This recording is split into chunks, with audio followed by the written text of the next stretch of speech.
Alexander Sanitation Authority, now known as AlexRenew. Take a look at the agenda and have a motion to approve it as it appears. Second? All in favor? Aye. Aye. Ms. Huff, are there any members of the public? Yes, both sides here. Meetings, yes, sales. He is among us. To begin, Mr. Carl, would you like to make the introduction? I think everybody, Ms. Lang and Mr. Bowry's on the call from the tree, but Ms. Lang, if you want to introduce yourself to the board. Diana Link, Senior Consultant with Craft Service. See you. Steve? Excuse me, Steve Weinstein with representing. Great. Welcome to the meeting. Just maybe a few housekeeping items before you get into Sure. the agenda. In the green folders, we have a couple takeaways for you. 2026 legislative priorities are on the step sheet. So if you're interested, we're getting this out as a draft. For the city recently hired a new legislative director, so we've started coordination the earliest that we have in the history of our coordination with the city. So we got this over to the city so they understand where our initiatives lie this year. We will talk more about this, especially with the past piece in September and October. The second piece is Mr. Jinks asked for a copy of the Authority Act, which is included now for 3-hole punch for your board manual. In addition to that, Ms. Waters created an Authorities Act cheat sheet that we are distributing against the board that is into the act, should be into the back of that page. Ms. Waters, do you want to say anything about the cheat sheet? Sure. I provided this before, but I did go back and I added a few more references. And Mr. Jinks, I think, as you are going through the Authorities Act, this can be very helpful, particularly the index, because there are links that go directly, I'll put this to you, directly to the act. So if you want to see where liens are dealt with, where they do 5179. And then the table gives a very summary view of what the index do. So it's a little bit easier to navigate, I think, than just walking through the act. The other couple items in there, we'll get to throughout the agenda, but when we get there, we've got the AlexRenew amendment. One of the pricing items came in on $200,000 less today, so we updated the number for board meeting tonight. And then there's revised payment assistance policy and number included in the green folder, so the other versions.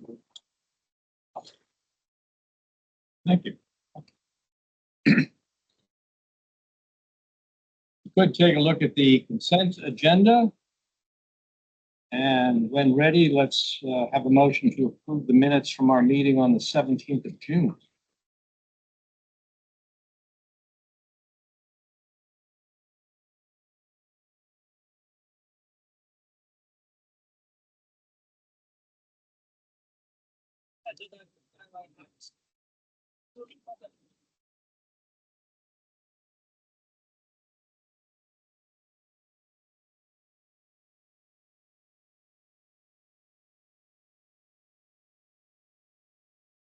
Move to approve the minutes. Second. In favor? Aye. Aye. Okay, a couple of administrative items. First administrative item, we now have these clickers. So if you want to have your voice amplified, push the button. I'd encourage everybody to do it. That certainly will help Dr. Wone, right? Because he's listening in remotely. Is that correct? So let me be the first to turn red to green. And there we go. Everybody has? Let me just throw it You down. gotta share it. Oh, do I have to share? Yeah. Oh. Couple of administrative items. I did talk to all board members about election of officers. We're very lucky. We have such a strong board, and I think the most important thing I'd like to do as chair is really work on sustainability. And that means sharing the sort of the leadership workload so that each of you can do every job on the board. And I think that's working out real well. Governance committee is very much involved in evaluating the performance of the authority and the assessment of the CEO. And the budget committee is doing great in the review of rates and the process leading up to the budget and the rate assessment. So I think that's working perfectly. So I think maintaining stability and continuity is a good thing. I'll entertain any motion for the election of leadership of the board. Mr. Vice Chair. I would like to move the nomination of John Hill to continue as the chair of the board. The other officers too. Jim Neal as vice president, vice chair, and Becky Hamper, secretary treasurer. Any discussion? Second. Second. No discussion. Counselor, is that the right way to do it? You can do all in one fell swoop? Okay, let's vote. All in favor? Aye. Aye. Aye. All opposed? Aye. Any of you? That was Dr. Weldon. Good. Thank you. Thank you. And we'll have another great year ahead. The board calendar. Carl, do you want to say any words about the board calendar? Any important dates to be aware of? No meeting in August, September 16th, our next meeting. September 20th, we have our AlexRenew open house. Came up quicker than we all expected. Pendleton Street, we'll have the event on October 18th, very early in the morning, right before the city council meeting, which is now scheduled. We'll have a ribbon cutting. And that will be a big public event. It's going to be low key in AlexRenew stand. No one will be doing face painting or balloon Motion will be- animals. Correct. Okay. Right now, the agenda is we're proposing to have the town crier come out, kick off the event. Myself and the mayor, Mr. Hill, you would be volunteered to be the MC, hopefully. Glad. And myself, Mayor Gaskins, ribbon cutting ceremony. We'll have two giveaways. One, what's under your feet at Pendleton Street, and two, the wayfinding signage that we put out there as part of the African American Heritage Trail, talking about West Point. We'll have a rundown of that. We'll have people be able to walk out and enjoy the promenade for the first time, as well as check out the new way. Hopefully the weather will cooperate. Said earlier, probably 8:30. It's 8. And the whole event will last about a half an hour. 8 a.m. But yeah, we're trying to get it done before the city council meeting, so people from the council can come over and have a coffee and a donut. Absolutely. Attendance will be like. Good. Very good. Very good. Great. Finance and Audit Committee coming up in November. We finished the budget and finished the CIP. Our ongoing perpetual financial cycle is the audit, and it will meet on the 12th, and then probably at some point the 18th or our December meeting, then the audit will be sent in as a finished product. Governance. Our next meeting is October 7th. We have the agenda. It's packed. Yes. I'm getting ready for it now. We'll probably want to schedule a pre-meeting for both, so if you could all let us know your availability, 2 weeks in advance. And a board retreat coming up in February of 26. 20th to 21st. So we started putting together the framework to last Saturday and then team building. A busy year ahead. Okay, moving on. Rate structure alternatives. Very impressive piece of analysis done by staff. Let's spend a good amount of time on this tonight. Very thoughtful presentation and a very important sort of way forward when we talk about rate. Mr. Carl.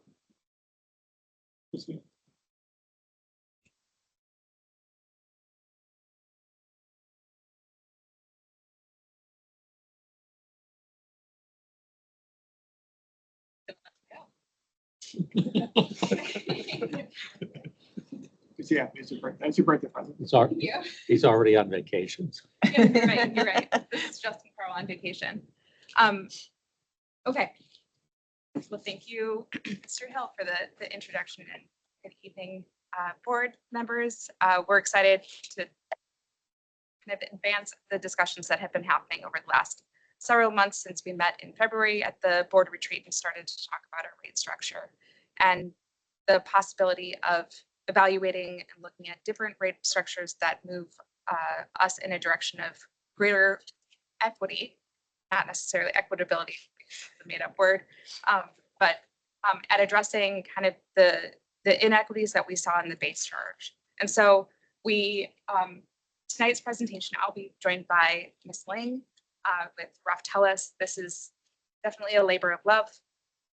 Really great to kind of move through tonight's presentation, and I'll start with Lorna. You're going to advance this first one, right? This is really the culmination of months as we've been moving along. So we met in February, started to talk about rate structures.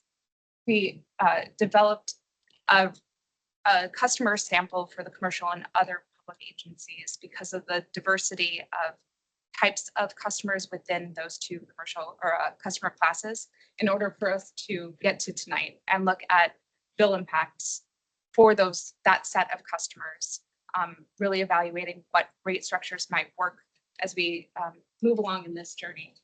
So coming out of tonight, if there's any additional feedback, we'll come back again in September, but really working towards presenting in November at the other anticipated to be packed Finance and Audit Committee meeting, draft alternate rate structure, as well as a phasing plan in November. And then in December, coming back around and presenting a draft communications plan.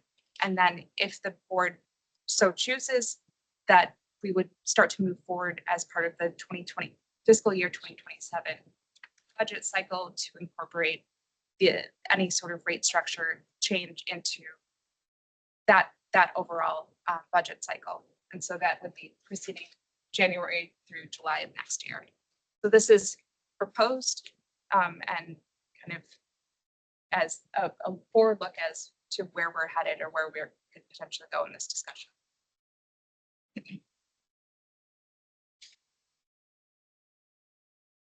We looked at what the discussion was at the retreat, and there was a lot of discussion about potential alternatives for the rate structures.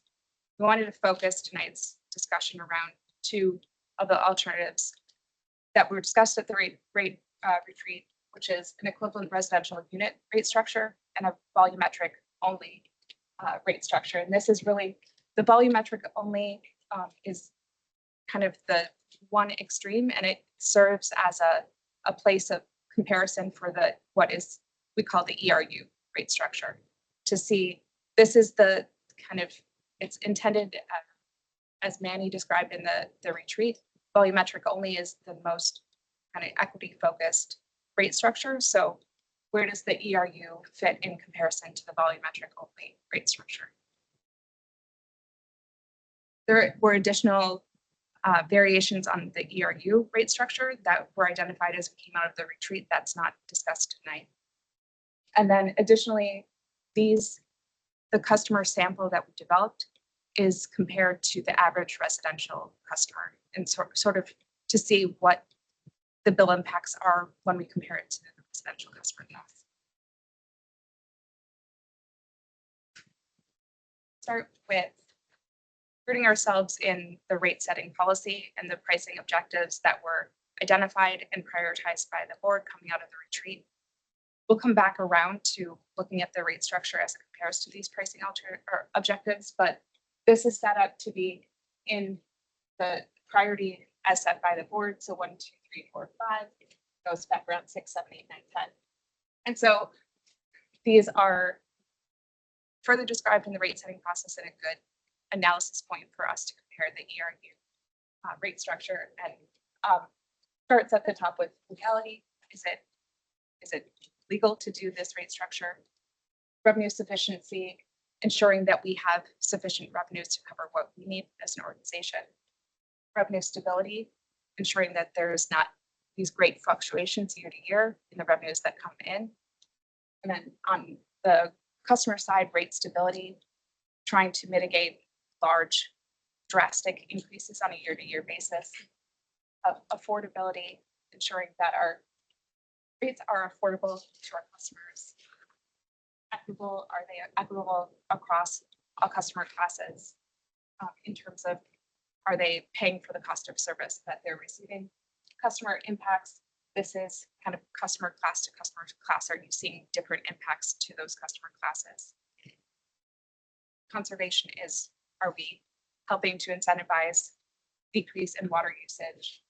And then simplicity, is it easy to understand? And implementation, is it easy to implement? This is a slide that you've seen previously. This is taking our, in the purple dots, this is our overall commercial customers and other public agency customers. And then we identified about a 10% sample size in the green dots. That's represented by 328 customers within those classes. This is also a slide that you've seen previously. It takes a look at that 328 customers or accounts and looks at how do they, what types of subcategories do they fall into?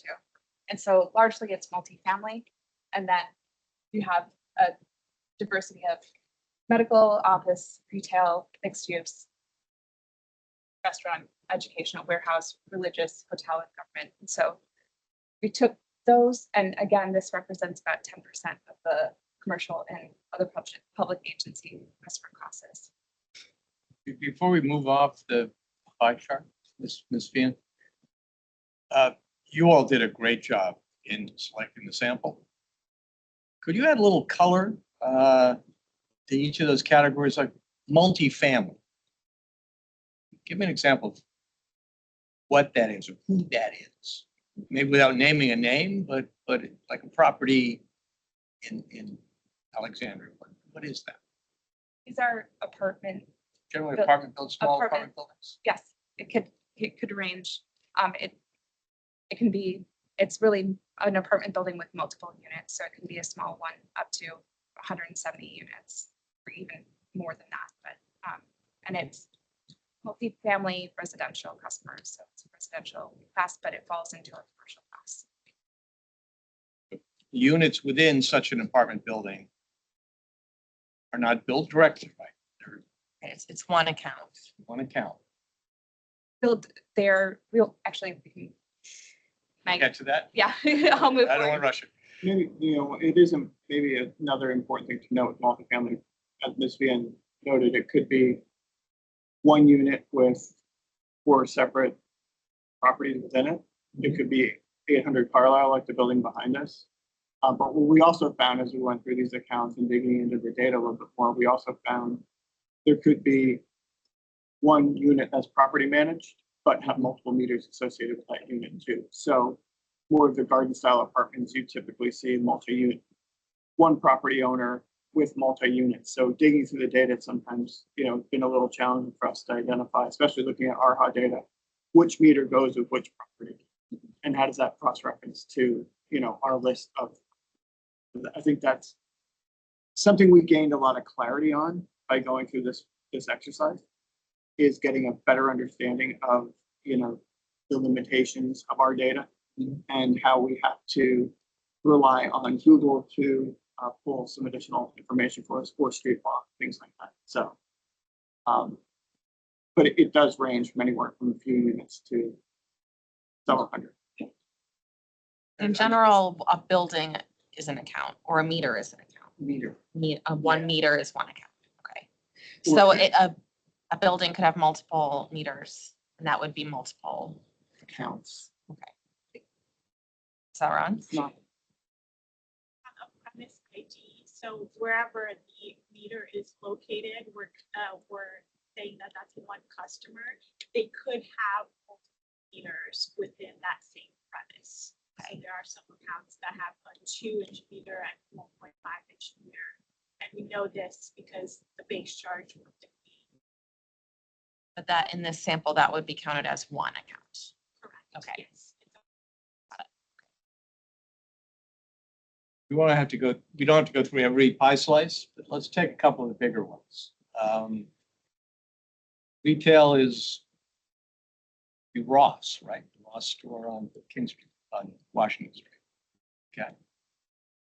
Mixed use is, If you have you could have a residential upstairs and on the ground level, it's a retail. So it's kind of like a mix of retail or restaurant and then potentially something else upstairs. one meter. Okay.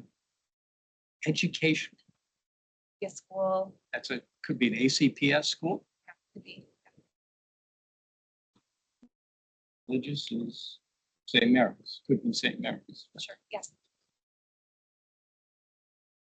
Government, East city of, Yes, or federal? I think it's both. The patent paper. Okay.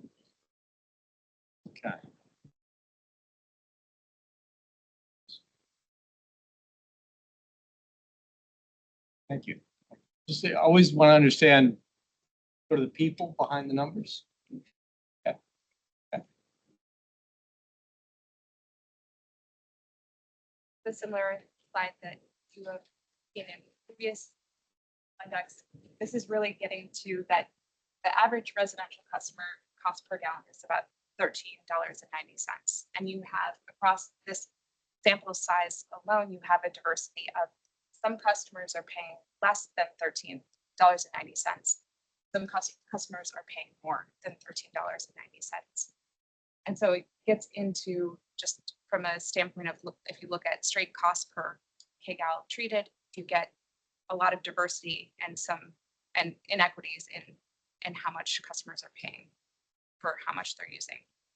I noticed on this graph, which is wonderful. Far right, we've got some white space. What's going on there? These guys right here. Right there.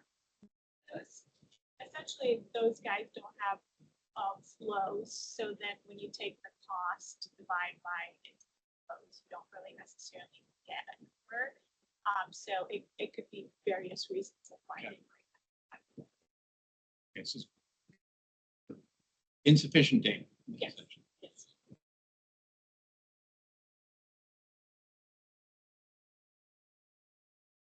Wow, quite a range. Does the amount paid, does it really plateau there on the right as it shows that we got a maximum? You start to get into some outliers over here. So we're trying to kind of capture You ran out of space. the Well, it's probably important that that purple line's not 100%. It's like 99.98. And then you got outliers that are beyond 30 and 30 kgal, $30 in kgal. You have some outliers like that.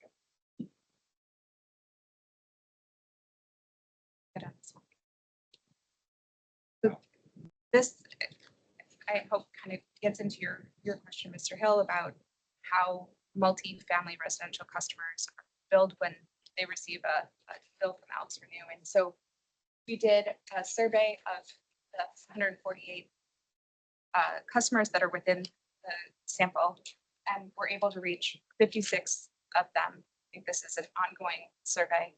Just sometimes you reach out to the property manager and they try and direct you someplace else and you get a voicemail. So I think this is an ongoing effort for sure.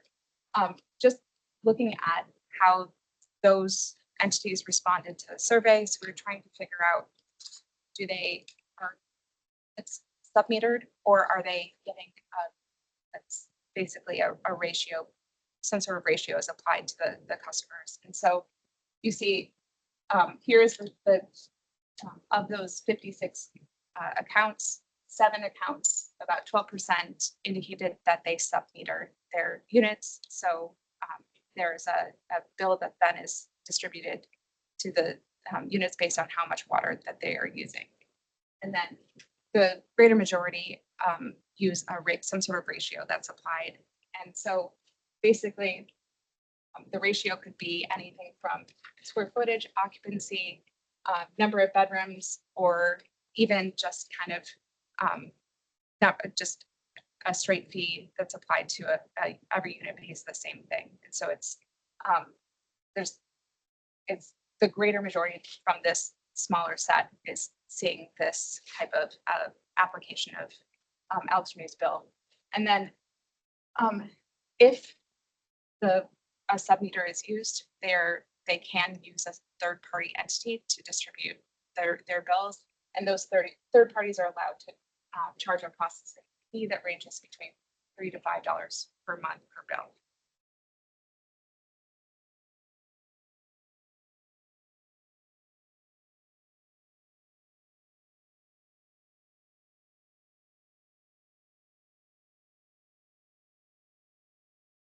And then starting to look at I think that in the context of rate structure discussions, we've definitely brought up ARHA units and how they fit into the picture. So looking at multifamily or ARHA properties that are within AlexRenew's customers, we took, like Justin or Mr. Hall started to hit on this, of kind of doing our best to link ARHA properties to where they fit in our customer set. And so of the about 1,100 total units, so this is across a number of properties, there are 1,100 total ARHA units. About 850 of those units fall within our commercial customer class, and about 240 fall within our residential customer class. I think these types of units tend to be more a townhouse type unit that has a single meter per unit. These commercial tend to be bigger, like multi styles. They're going to be the older units that would have been built as multifamily versus Chatham Square, where they were built as individual units, fairly new. So that I think you'd find the units that are individually metered are the new units, and the old buildings that go back to World War II era, just one meter per building or 1 meter for multiple buildings. What's the total number of multifamily units? What's the Total total? number of multifamily units. Our estimate within the commercial class is about 800. Based on the GIS analysis we did. That's multifamily customers. You want units, number of Units. apartment units? I'm sorry. We've got 1,100 units that are ARHA properties. What is that percentage of the total number of apartment units in the city? Sure.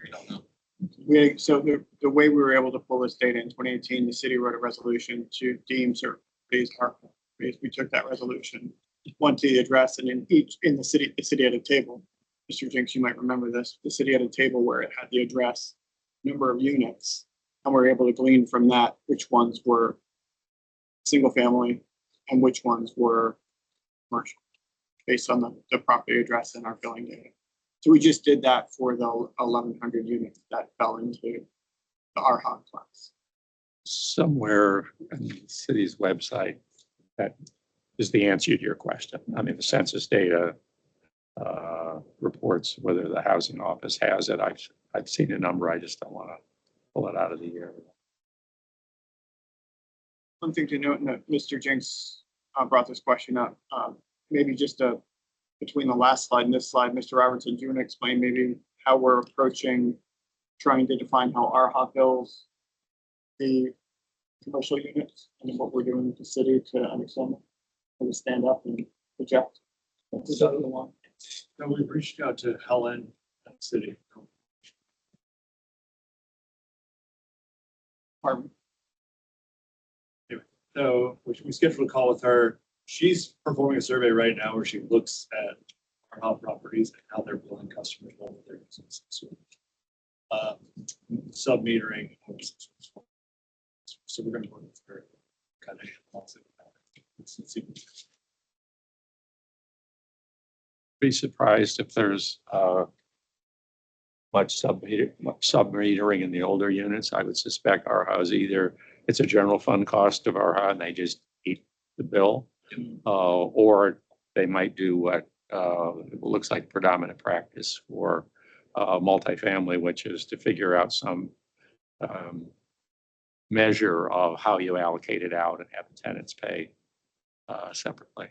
The other thing I had flagged to staff, ARHA does, there are more affordable housing units, officially affordable housing units owned by the nonprofit sector in Alexandria than ARHA has, or 1,100 units. So that's, I think, 6,000.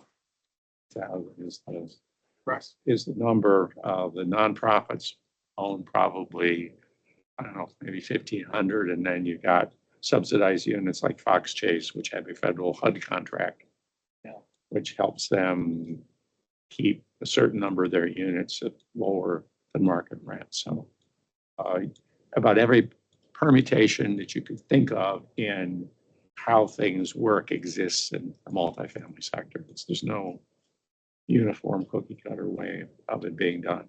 But I think if we're going to look at the impact on low-income properties, at least looking at the nonprofit, which there are only a handful who own those 1,500 units, handful of nonprofits, would be useful in addition to the art. Just did a quick Google. There are about 80,000 total housing units in Alexandria, of which best estimates are about 40% of them are in multifamily. So that would be about 30,000 units in multifamily. Thank you.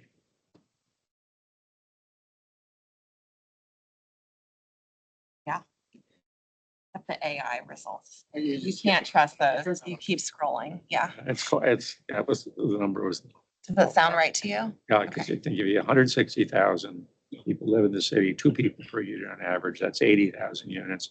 I think there are around 40-some thousand single family units in the city. So Great. that would. Checks out. I Okay. think that lines back, if you think about our affordability presentation from like 2 Septembers ago. I think it was something like that.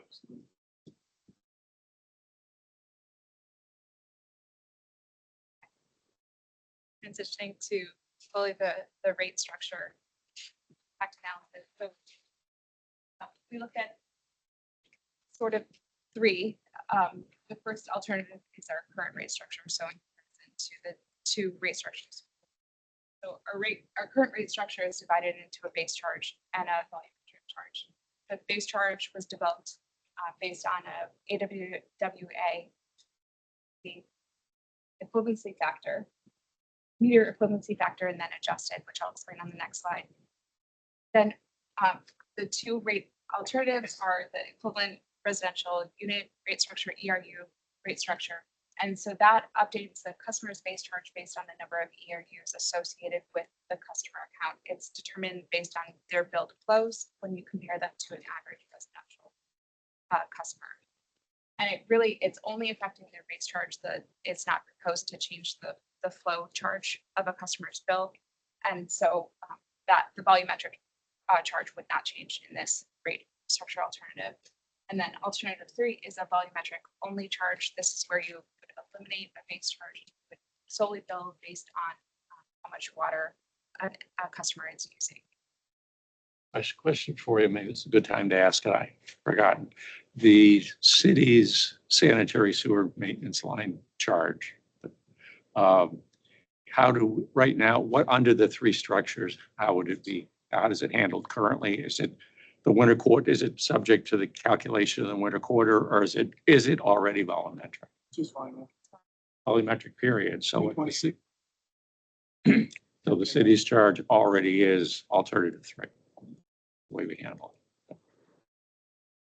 You don't have a base, We don't have a base charge, no. it's all based on the volume. But we did adopt winter quarter a while back. I don't, do you new one? No, the previous one. 4,000. Yes. So all the analysis we are seeing and we'll talk about will be AlexRenew's rate only.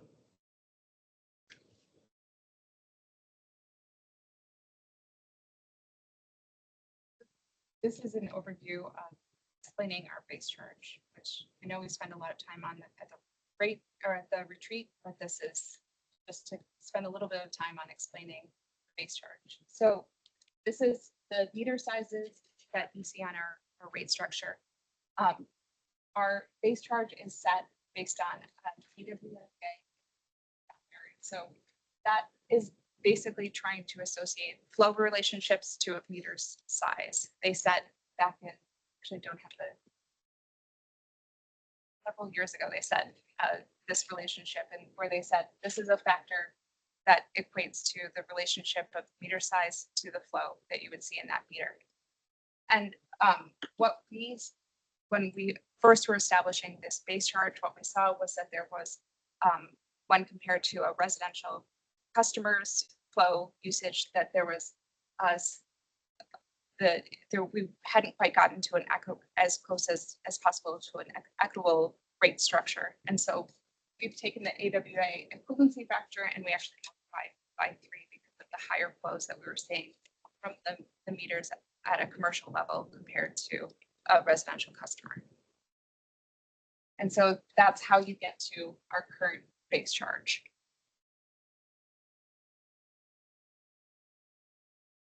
And that's how we're billing now. That's how we're billing now. Since 2001.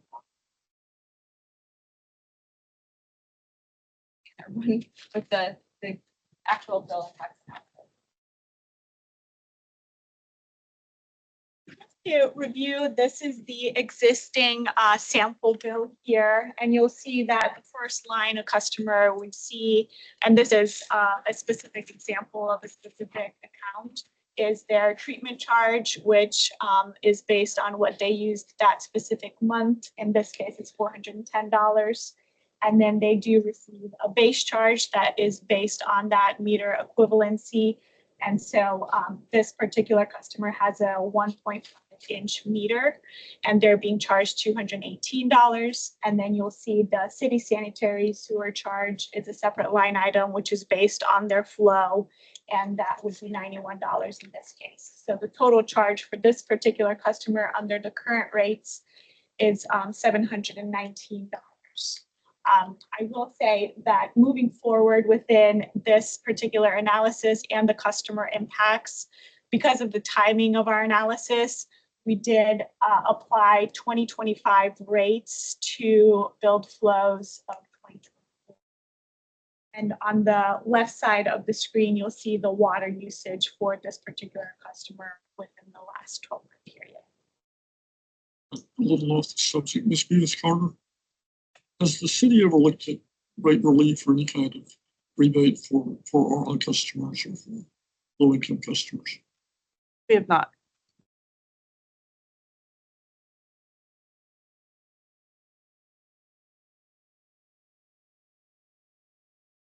So just to re-highlight some of the subcategories that we looked at, as Ms. Feehan mentioned, we looked at the warehouse, medical, retail, and all these other subcategories as compared to a typical residential customer. And the typical residential customer, about half of all the residential customers use 3.5 kgals or less, which is represented by that 13,700. And you will see their average existing bill. When we say average, we mean, for example, on the warehouse, the 8 accounts, if we average all their bills together, that's the $155 that you see here. As Ms. Feehan illustrated in her previous graph that kind of had the bar graphs going up. Majority of the customers have a KGAL cost of $10 to $30, understanding that there are some outliers under the existing bill. Next, we're gonna kind of go into a step-by-step process on how the equivalent residential unit rate was calculated, established, and then how it's being applied to the customers that we saw within our sample size on the previous slide. So the first step in this analysis is establishing what an ERU is for the specific system. So we looked at the 10-year historical usage for a single family residential customer. And the reason behind looking at 10 years is that when you establish and make an assumption and establish rates within that assumption, it helps with volatility and predictability if we look at a longer range of historical usage. In this case, the historical usage is 3.5 kgals. Like, just answer a question that came up in advance of the meeting. You know, we would, if this is an option that AlexRenew likes to move forward with, the ERU option. The question was, how often would we look at that number? I think we look at the number annually and then make an adjustment every 3 to 5 years because it does impact everybody else's base rate. So we would go back and look at a rolling 10-year average every year, let everybody know what it was, and then every 3 to 5 years, if warranted, we would modify it, especially if we're seeing more low flow fixtures put in and that number starts to trend down. We would like to make sure that's updated to, 3,000 or whatever. This is an assumption and a policy choice, and this really represents what we have seen historically and of course can be updated. So when we look at the customers and establishing their recalculated ERUs, as you've seen, under the current rate structure, we take the meter size, we add an equivalency factor, and that's how we get their ERUs. Within the ERU rate analysis, what we would do is we would look at their last 12 months usage, have an average monthly flow for that specific customer, and then we would divide it by the 3.5 kgals.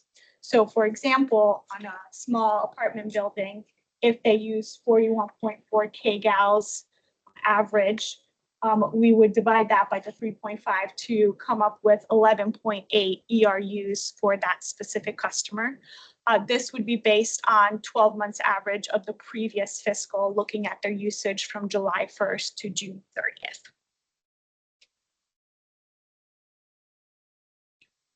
The next step within the rate design is understanding what the dollar amount would be for that one ERU. And the way we calculated that is written out here step by step, and I will walk everyone through it, if you have any questions.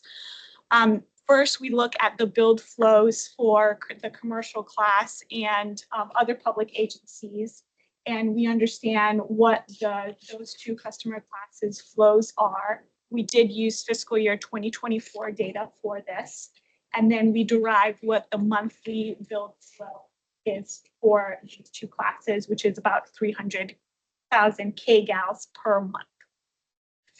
We then took the 3.5 established 1 ERU flow and applied it to those kgals to get a recalculated total ERU for the two classes. And then in order to understand the whole system impact, we also add in the residential ERUs. Those are a 1-for-1 ratio, of course, because 1 ERU equals a typical residential customer, to get a sum of calculated commercial and residential ERUs. We then move on to the next step of looking at the existing revenues. 14 million is the revenues that we receive from the base charge. If we apply fiscal year 2025 rates to the flows of fiscal year 2024. This is the revenue that we are looking to target because we want to be revenue neutral when it comes to rate design and changing the rates. And if you take that 14 million, look at it as a monthly revenue of about 1.2 million. If we divide 1.2 million by the total recalculated ERUs of 100,000, we come up with the calculated base charge of $10.89. Any questions there? So now as we apply it to a typical bill for this customer that we have seen previously, their treatment charge will not change. That'll remain the same. Then the newly calculated ERUs will be multiplied by that $10.89. And if you remember, their previous base charge that was based on their meter size was about $218, and that will to $128 based on their flows. Now, this is an example of a bill. It's not necessarily something that has to be communicated in such a manner to the customer. It may be, something that is more simplified, but we were kind of wanting to show the board how these numbers are derived within the specific base charge. And then, of course, the city sanitary sewer charge would remain the same, bringing the current charges to a lower amount of $630. Residential bill would just, it have one ERU, it's 1089. Very straightforward from a residential standpoint. This only applies to the commercial bill. We're trying to show the calculated ERU. So every residential property is just one area. That's the way we completed the analysis. So to walk through this, every property is one ERU. Irrespective of how much water they're using, they're one ERU. Residential single family is one. There's a question on the back end of this is, should that be the case, or should you calculate an ERU for every single resident? If one ERU is 3,500, you apply the same logic that Ms. Ling walked through here to every single residential single family unit and calculate an ERU. It could be anywhere from 3 to 6, depending on how much water. That gets to conservation piece or and another alternative to tiered rates, but I'm jumping. If you were to do that, that's the same. That we're still recovering some costs through the base.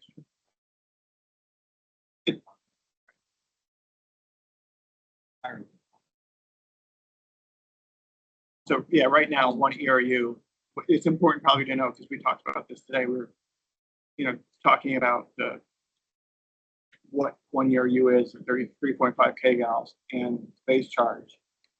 Right now, the analysis assumes that if you're a commercial property and using less than 3,500, you would be less than one ERU in this scenario. So you'd be paying a base charge that's less than anything. And that's something we want to have a policy discussion about with the board and probably tweak that, turn those dials once we get honed in on where we want to go with the analysis. But those are two big questions we have.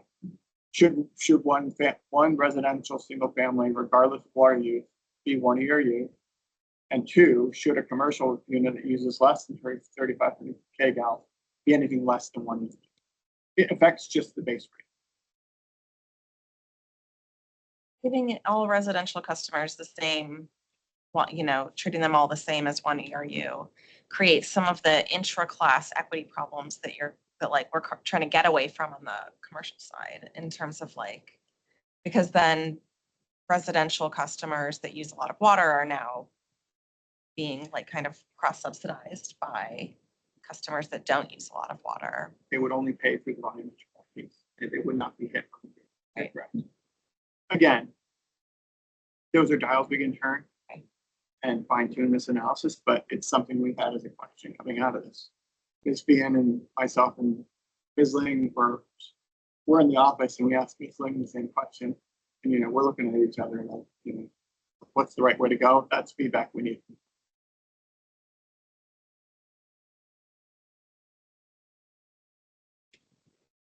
So if we apply the equivalent residential unit rate design to sample customers, you will see the new average bill within each subcategory.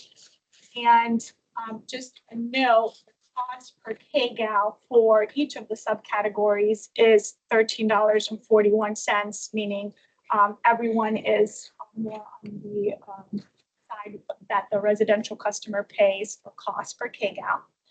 The bill changes can be illustrated here.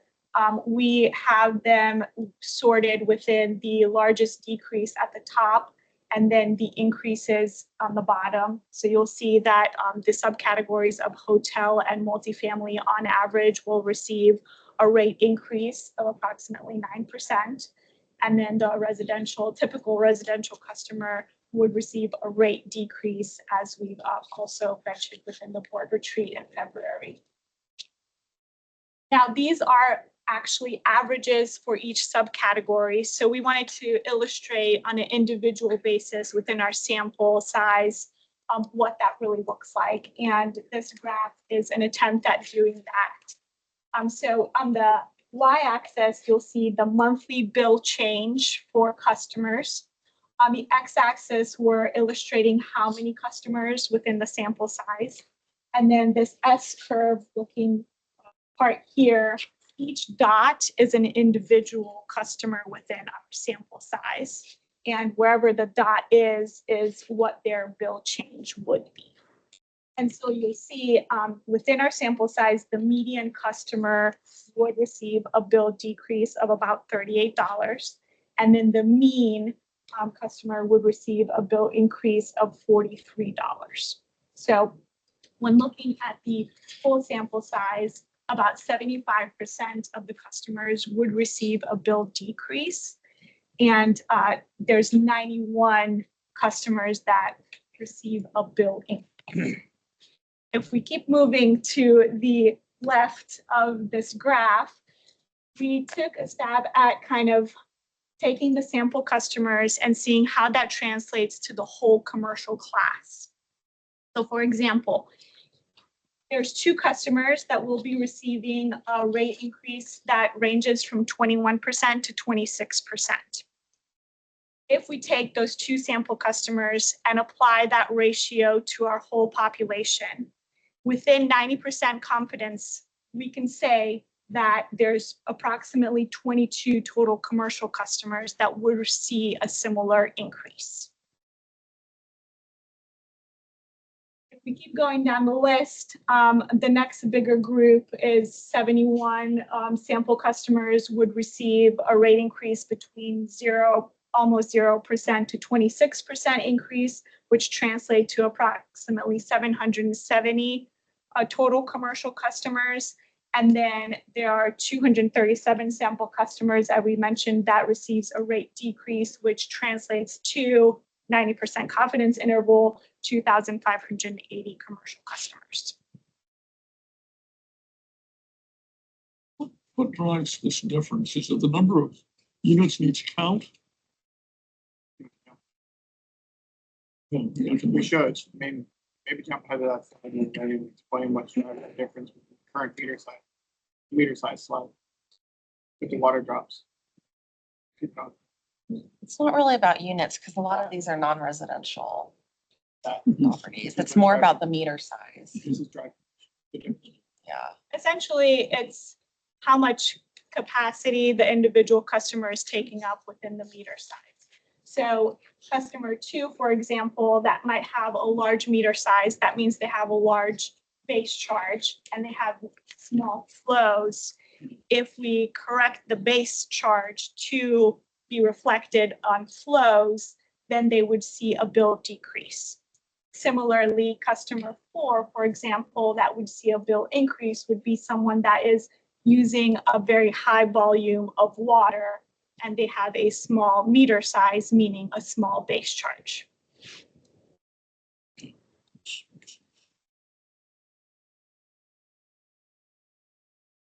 Ms. Lane, could we go back to the S-curve? Yes. By the way, this is wonderful analysis. It's driving more questions than, but that's good, right? Now, I'm worried about our friends in the multifamily segment. Okay. And the multifamily segment is about half of our sample, correct? Here's a tough question. Does the multifamily subset follow that same slight S curve? Yes, So some people in multifamily will have lower bills and some folks will have higher bills. Although on average, they're all going up, right? You smash it all together. Okay. Do you have any insight into? We broke this out for multi-phone. So we can share It's the same slide. Yeah, is it the same sort of distribution? it's exactly the same. it's actually a little bit more of an S, I would say, but yes, very much so, similar distribution. And you can kind of also infer that from the fact that the average increase is approximately, And that average is really exceeding. Averages are to be. Yes. Right. Yes. You've got extreme. We'll send that out tomorrow. Yeah. I mean, we have, thanks to your good work, we have more visibility into our customers than we've ever had before. Which is both a positive and a little frightening at the same time. But it's worth knowing, right? It's worth knowing. Very good analysis. Please continue. This is great. moving on to the volumetric only rate structure, as Ms. Feehan pointed out, as a comparison. Results are based on the ERU and volumetric comparison. So if you look at the similar customer that we have been looking before on their sample bill, see that this particular individual will not have a base charge and their volumetric treatment charge would be $536. And their total bill would be $127, which is very close to what their bill was based on the ERU. Similar chart here showing the average new bills and the changes within those bills. You'll see that these results are very, very close and very similar. And the cost per kgal for the subcategories within the volumetric only is $13.37.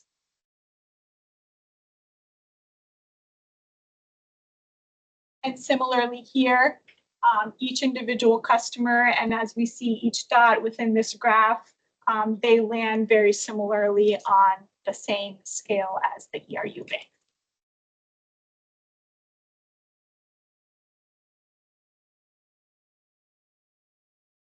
And off to Ms. Feehan to summarize our results. I want to mention that we don't have any fans of Arrested Development on the board between the last presentation and this evening. I noticed the blah, blah, blah. Oh, you did? I mean, obviously, Thank you. We changed it for this. it wasn't the first time that blah, blah, blah has been a sample customer name, and I have commented on it before, for the record. I'm sure that's noted. This is a real generation difference. No, no, As I- the resident millennial on the board. We'll make it easy a little bit. This slide really summarizes what Ms. Lang already went through. It just puts them side by side so that you're able to kind of more closely see the similarities between the ERU and volumetric only rate structures, that they have very similar cent changes, very similar cost per kcal, and really the is that ERU mimics volumetric as a rate structure.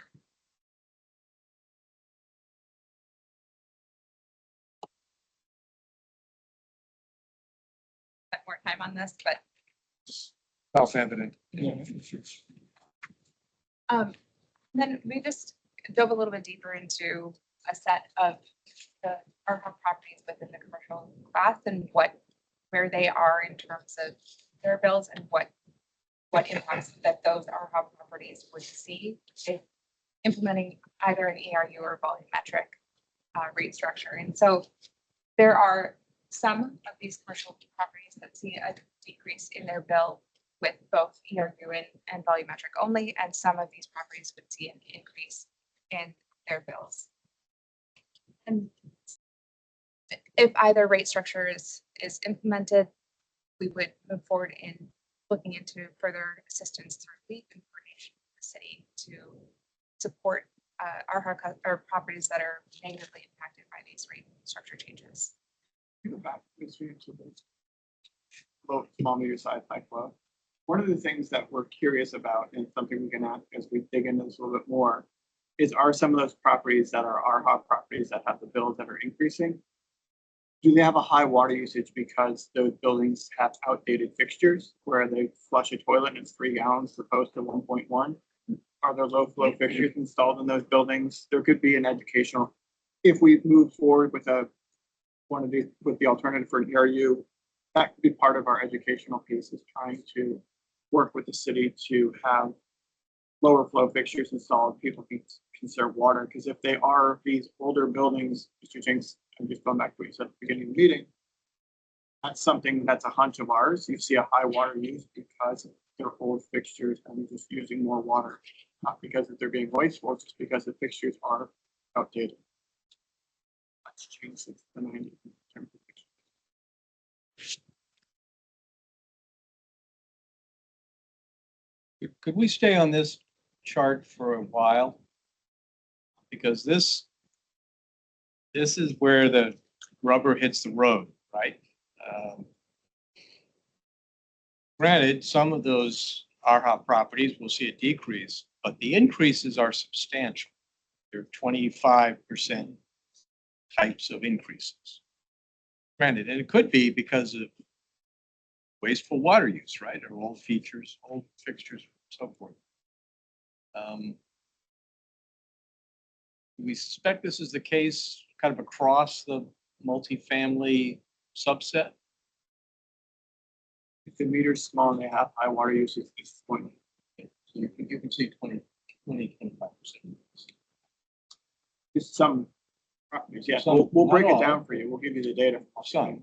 But yeah, Be helpful for actually which exact buildings they are. There's so many different stories. Yeah. That relate to when buildings were built.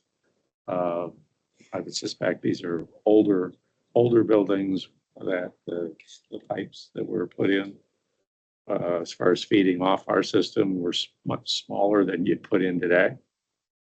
But there are a lot of people living there, a lot of kids living there, so we may have more density of usage coupled with less than today's standard in regards to what the meter size was when they were put in. So I think having a kind of what are the stories behind the data would give us an idea of what's going on here and what the solutions might be. Some of the RHA units we could or have RHA or the city put low flow fixtures in, but those are units like on Route 1. They're headed out. I mean, the ones they just tore down a block, they're going to be tearing down the next block probably in 5 years. Cameron Valley, that's going to get torn down. So they've been going through a cycle of rebuilding their units, and by just scraping the ground and starting over again. we have, those 4 units are real addresses. There's in the notes of the slides, there's addresses listed for each of those 4 units that we have access to from Virginia American Water. So we have the data. We know where they are. We can talk to the city and find out age and dig into it, meet with our understand what's going on with buildings a little bit more. Useful if you guys in the city sat down with our just around the table with here's the data, just to figure out each one, begin to see what their patterns here that then helps us set a policy, or whether that's just all over the map and it's going to be what it's going to be. Even since 2018, back to your point, Mr. Jinks, there were more properties on that list that when we dug into it, some of them were gone or demolished since 2018. they didn't, so if you try and cross-reference this with the list, it doesn't match because some of the properties that we found. At this point, Mr. Carl, what do you need? In a sense, we need as board to reaffirm our commitment to an ERU approach. There's more slides. Yeah, hold on. More slides. They're gonna tell us what they, yeah, just. And there's Type also, A. there's also an extra Takeaway. slide, there's a new slide, There's a new slide. because we got ambitious. Whoa. yesterday. Thank you. Thank you, Ms. Anderson.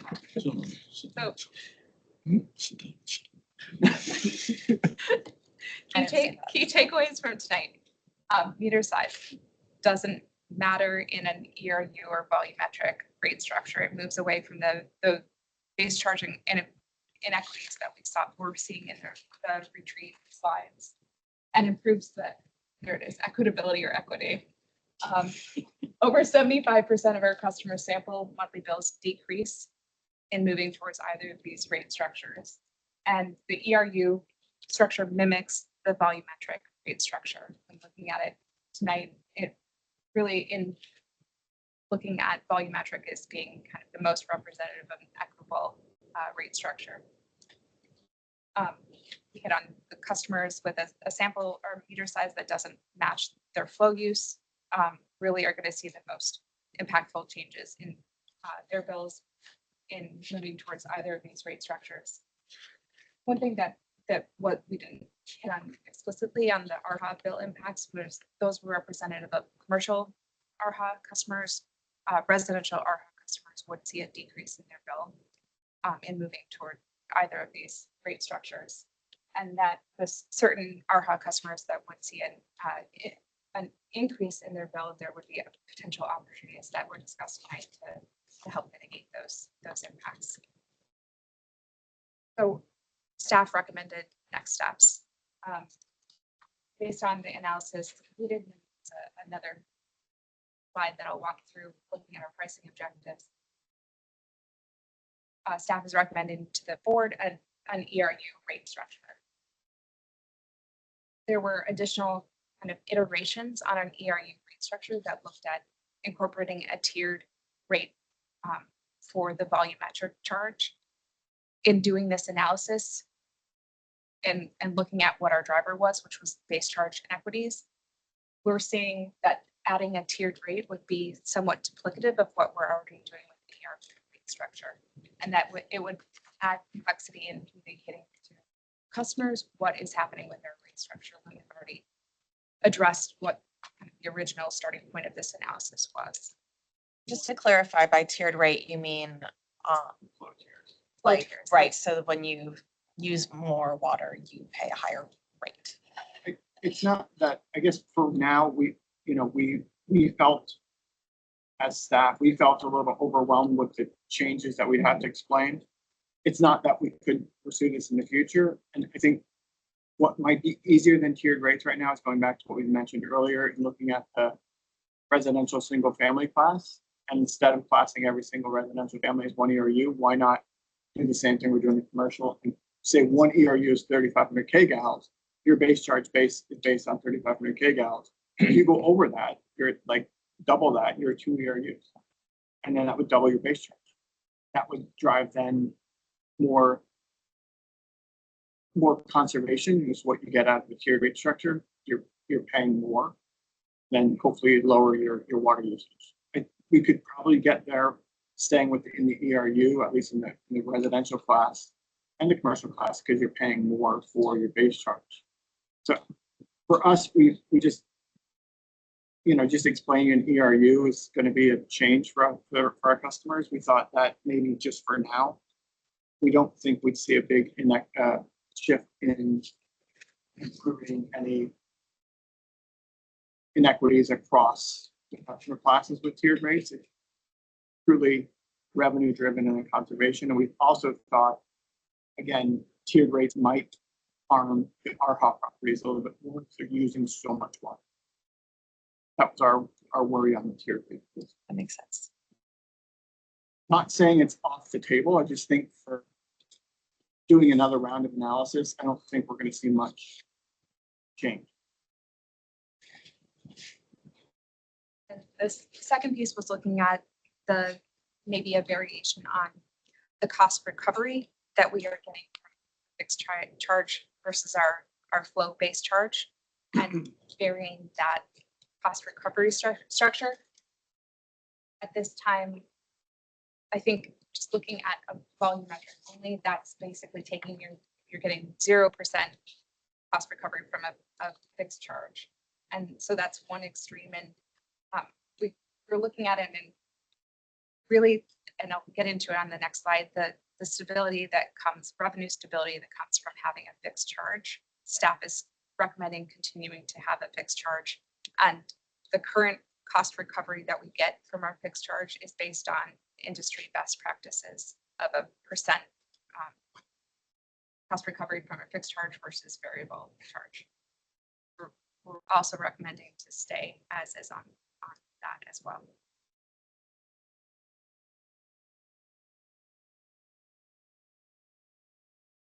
So this is a similar slide to what was presented at the retreat in February. It looks at our pricing objectives that were established since that retreat and evaluates them on an impact using this impact rating, where yellow is neutral, green is slightly positive, and positive is blue, slightly negative is orange, and red.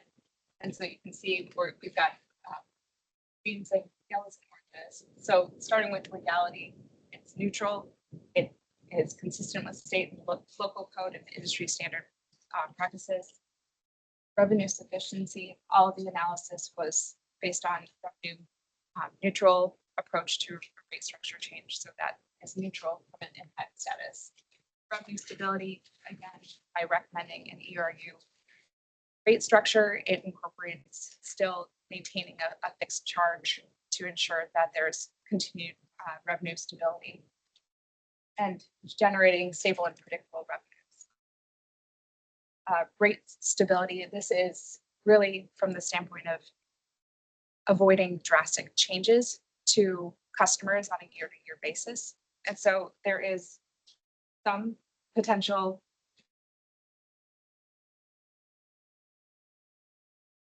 positive from the standpoint that most customers will see a decrease, and that the increases that we are seeing can be mitigated through a phasing plan, which I'll get into on the next slide. Similarly, again, affordability is a positive in that most customers will see a decrease, but again, for those customers that will see an increase, there's opportunities to mitigate through phasing plan, as well as potential coordination with the city, as well as leap assistance. Equitable, these are the whole purpose of this rate structure is to address base charge inequities. So that's seen as a positive impact in moving away from the meter equivalency factors. Customer impacts, this is where we see a bit of a negative impact from commercial customers, in that the commercial customers that don't have a meter size that matches their flow use will see an increase, but that mostly decreases are anticipated for the entire residential class at this time. Conservation, because there is some link to water usage, there is the potential to encourage better conservation practices for customers. Simplicity, I think we were able to more simply explain an ERU on our bill than I think we've been able to explain our base charge that exists currently. I think that this is a move for us in a direction of simplicity and explaining to customers what their base charge is based on. And then implementation, there's just still some element. We haven't had a discussion with our customer service as billing system to talk about how this actually gets implemented. That's still on our list for discussions as we move forward. Affordability, I don't know that I would put that great. I'm a little, I have a little, it gives me pause that some of the multifamily buildings are going to see big increases. And I would want to think through some more, like what what the plan is We to, will hold too. to address those. I just, seeing it as green on there, I'm thinking maybe it should be yellow. Yellow. And I think equitable should probably be blue, green. Yeah, because it's like, it's much more equitable, Yes. the way that this is going to be structured. But some lower income residents, we are, even though it's gonna be more fair, we are shifting some costs like away from businesses and to some residents on Yes. average. Mr. Jinks, I thought you said that there are 6,000 apartment units that are subsidized beyond the R. That's 6,000 units that are lower market rate units where you have an income requirement like $69,000. So about 25% of the apartment units in the city. No. I think, I don't know who's in that 6,000. You've got units that are not in good shape, that who are affordable only because of the condition they're in and size or the landlord's pricing policy. You've got units that are privately owned that are under Section 8, Section 8, 36. Anyway, there's a federal HUD program that directly works with the property owner, and they have so many units like Fox Chase, which are rented at less than market, and the difference is made up by HUD. So I'd have I think the number of units which are folks in the city who are, then you have people who are paying more than they should in rent. And those are going to be market units, and those folks are going to get hit as well. So I think a generalization, I am real queasy about saying, oh yeah, the number is 6,000. I think we'd have to see what the breakout is and understand it better But to it's be able not, to get to what's the impact going to be in a home. but it's not a small percentage of the apartment units in the city. It is a large percentage, yeah. It is. I think there's probably more units where people are paying far more than they should, or having, extra people live in the units so that, who are paid them rents, they can afford the rent, than there are affordable units. And so it's all over the map, but if we're we want to sort through what's the impact, we're going to need a more objective, detailed understanding of what those numbers are to think things through, which is why, for example, I thought getting the nonprofit housing data was as important as just the ARHA data. ARHA, because of the nature of the units and when they were built, they're all over the map. And they're not the only entity or classification of affordable housing we ought to be thinking about. And so I think we just need more information in order to be able to sort through, the thorny thicket of changing rates. Mr. Jenks, what are you suggesting AlexRenew can do to shed more light on that particular question? Getting the information from the city housing staff, they have a good handle on types of units, the number of units, the classifications, what kind of, if they're affordable, why. They've got all sorts of data and information. They're putting together a housing plan right now, and I assume in that they're collected, like what's the current status of where we are. So I think that would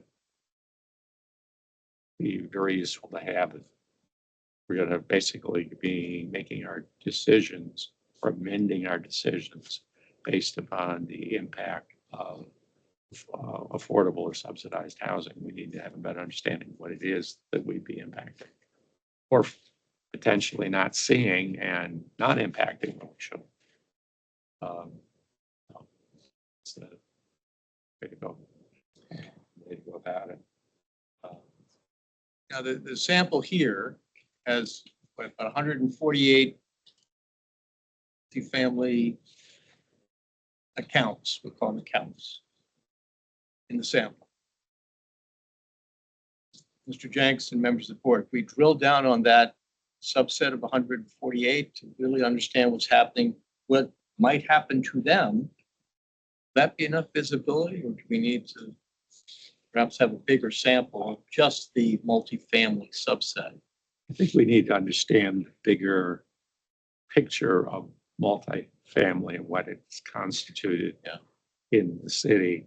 But if we're going to calculate the impact, at least doing it from a sample makes sense, but we need to see whether the sample, assuming it is picked randomly, but did the results, because the sample size is enormous. When it comes down to breaking down multifamily buildings and who happens to fall within it, I think seeing what those are so we can and understand that and then kind of help guide our discussion and decision.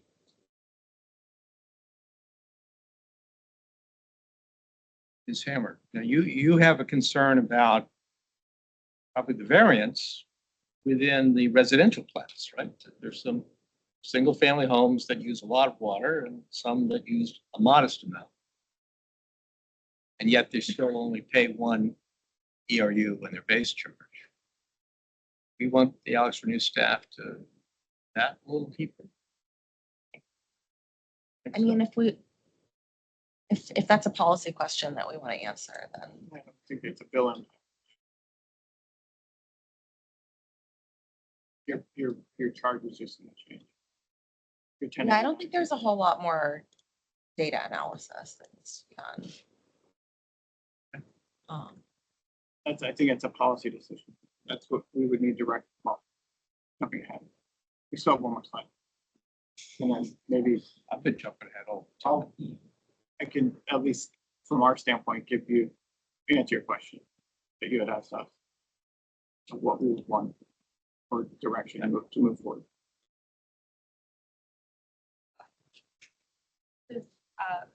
A look at where we could go in terms of implementing a phasing plan or phasing approach to as we move forward and get to a rate structure. So there's right now, as opposed to implementing one time, there would be significant or potential drastic impacts to certain customers. And so instead you can implement it over a multi-year period.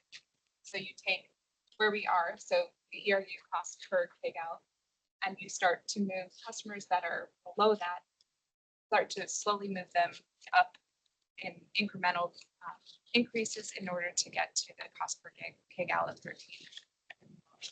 And then customers that have been way over the cost per KGAL start to slowly move them down on a yearly basis. The idea that needs to be incorporated into this is making sure that we maintain our revenue sufficiency as we start to move in this direction, and that we will be also having rate adjustments that are necessary to happen at the same time. And so these adjustments would be coinciding with any rate structure adjustments that would also be happening. There'd kind of be some duplicate or overlapping adjustments, one for rate structure adjustments, so there could be increase or decrease, and then increases associated with anything that AlexRenew needs from a revenue standpoint. And this just would impact the base charge on this rate structure analysis side.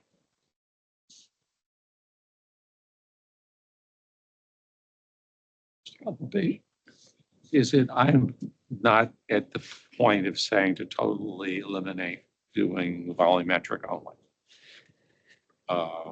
So I'm not comfortable with just saying let's throw out volumetric and still have a base and use the ERU. For the ERU for the base charge, going back to what's considered good practice and stability. Right now, what do we collect in base charge? 14. 14, so it's 14 of 60, 62. 14 of 62. 25%. It's 20 to 25%. Does the the best practice indicate what percentage? Or they say, I mean, having a base charge, if it's small or if it's large, is a big difference in how much stability it gets you. In the best practices, it says you ought to have a base charge for stability reasons. Is there some suggested number or range of numbers as percentage of what you ought to have as a percent of your revenue that comes from base charges? Yes, typically 20 to 25%. We answered that question a few months ago and also showed a comparison to other utilities across the region and state have similar base charge recovery in their rates. I don't know if Terry's on the phone. Lend his expertise to base charge recovery. But the recommendation standard is 20 to 25%, and that was verified through comparisons from the other entities throughout the state, DC Water, WSSC. I think we showed a table at one of the board meetings.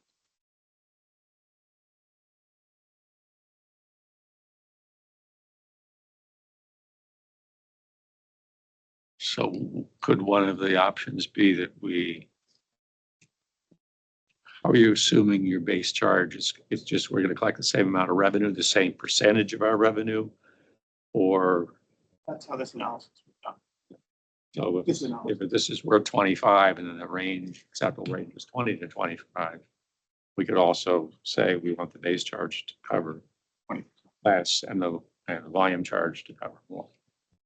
Yeah, from a bill impact analysis standpoint, I think what we were saying in the beginning of the presentation, it's not going to have an impact on what we're showing tonight. Is it's not going to change anything from a bill impact analysis standpoint. We showed 0 and 25, and it's the same from a billing standpoint, from an impact standpoint to the customer. It just affects the organization's ability to ride rough patches like COVID and things like that. When we think about recovering costs through the base charges, that's I think I understand the reason for a base charge. It's just a matter of what percentage we want to have. So The fact that be a little more equitable in regards to water usage, getting a smaller but still acceptable percentage of our revenues from a base charge would do. But I mean, I thought it was very illuminating that when you line up the ERU approach next to the pure volumetric approach, it was almost identical, which Okay. tells me that the ERU approach is, it's achieving like pretty much the same equity outcome. I'd say exactly the same thing, but explaining it, managing it, it's a whole lot more complicated than and to end up at the same place. Is there any way to quantify what the downsides of the pure volumetric approach would be in terms of instability? we could show what happened during COVID. Like, would that be helpful to see Yeah. what? If you go what it back would to- happen? If you go back to the slide where we show flows, it's 2020. Like, it definitely dropped. And that's with the organization going into a hiring freeze and freezing salary. Way back here. I can just- You can see how big of a hit we took with flow. Moving away with that. There you go. There you go. Forward.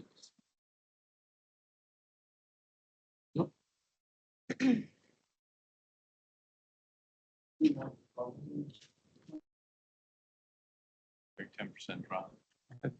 I think that's data we provided. So here's the breakout, pre-COVID, post-COVID, kind of 19, 20, 21 in regards to volume versus base charge revenues. So see what the The other piece, impact is. the other challenge for that too is as we continue, if you go back, take this data back, if you remember the rate retreat, take this data back to 2000, over 25 years, we've seen that volumetric charge go from an average of 5 gigallons per month to 3.5. So it would result in additional rate increases too, that we'd need to keep up with the decrease in revenues from a volumetric component. That's the other challenge. It just could be more frequent. You know, we're doing rate increases every 2 years right now. I don't know if we want to keep doing that, but that's the other drawback is you are and trying to keep up with fluctuations.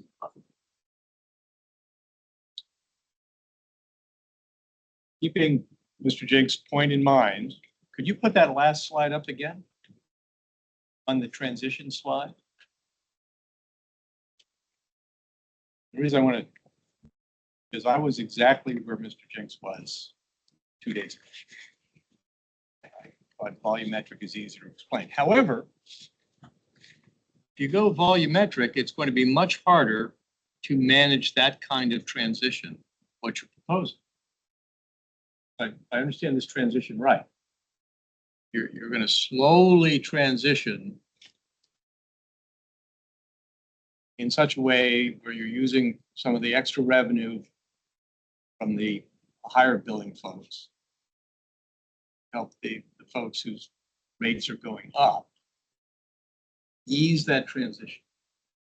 And if you take base charge out of that equation, you can't manage that transition as well. I understand that. I mean, the transition is just a change to the base. Over, Yeah. over 3 or 4 years, you know.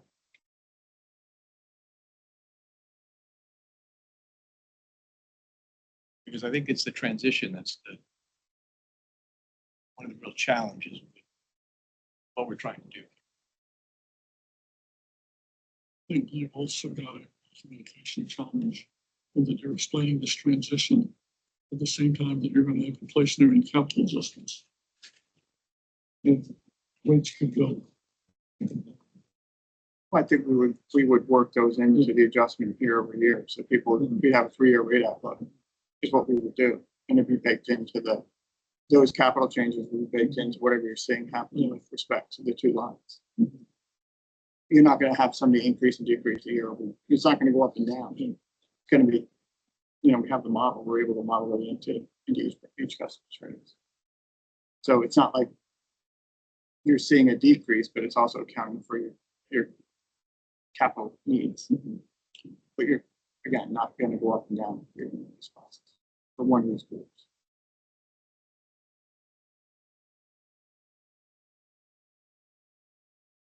I think if we tried to explain, we looked at this during our presentations, explaining the current base charge and how it's determined takes 3 slides. Took 3 slides at the rate retreat. Explaining. And ERU is easier to explain than like Volume the divided meter by- size. And then the Shenanigans, adjusted factors. factors, yeah. And ERUs are not that uncommon these days. I mean, there's plenty of examples out there of how to explain it to people. Like a lot of utilities use ERUs. Including the stormwater fee. It's comparable, Yeah. right? Use them on our tap fees.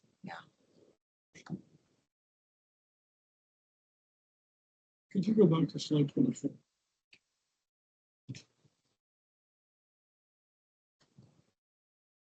Maybe it's just me. I found this really clarifying and why we don't want to base rates in meter size. Right. So, Yep.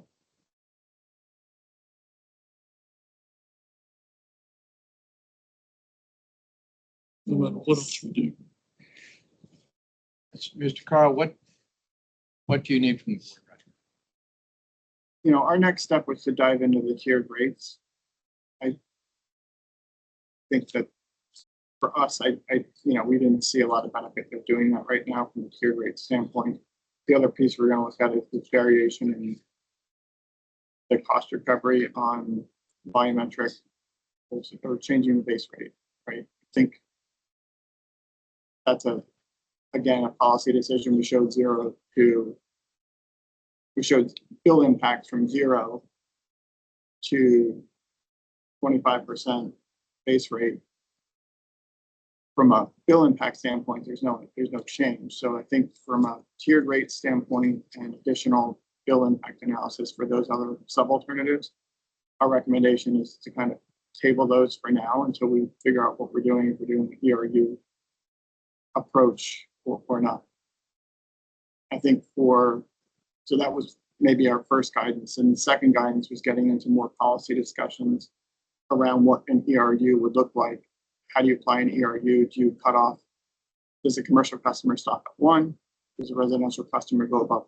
Those are other types of conversations we want to have from a policy standpoint. But from a bill impact analysis, we were hoping to put a pin in the actual impact analysis for these 328 customers, maybe digging in more into the RHOP piece, which we've committed to doing, and finding out more about the other market rate properties, showing an additional breakdown of the 148 multifamily units is something we can certainly provide the data on and talk about more. But going back and doing another full round of analysis for those sub-alternatives, we're hoping to put a pin in for now. So I want to make sure we're capturing the mood of the board, right? Does the board feel comfortable in sort of advising the CEO to continue with an ERU approach and foregoing tiers, right? And foregoing a purely volumetric approach as well? Well, we didn't want to have to go through and do a whole other bill impact. I'm saying from a bill impact analysis standpoint, we don't want to go back and do a bill impact analysis for different base rates, because you're either going to recover 0 or 25%, and bill impacts don't change, I guess is our point.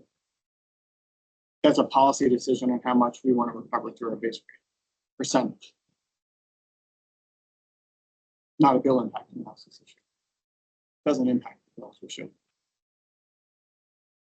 Mr. Jenks, are you comfortable with that?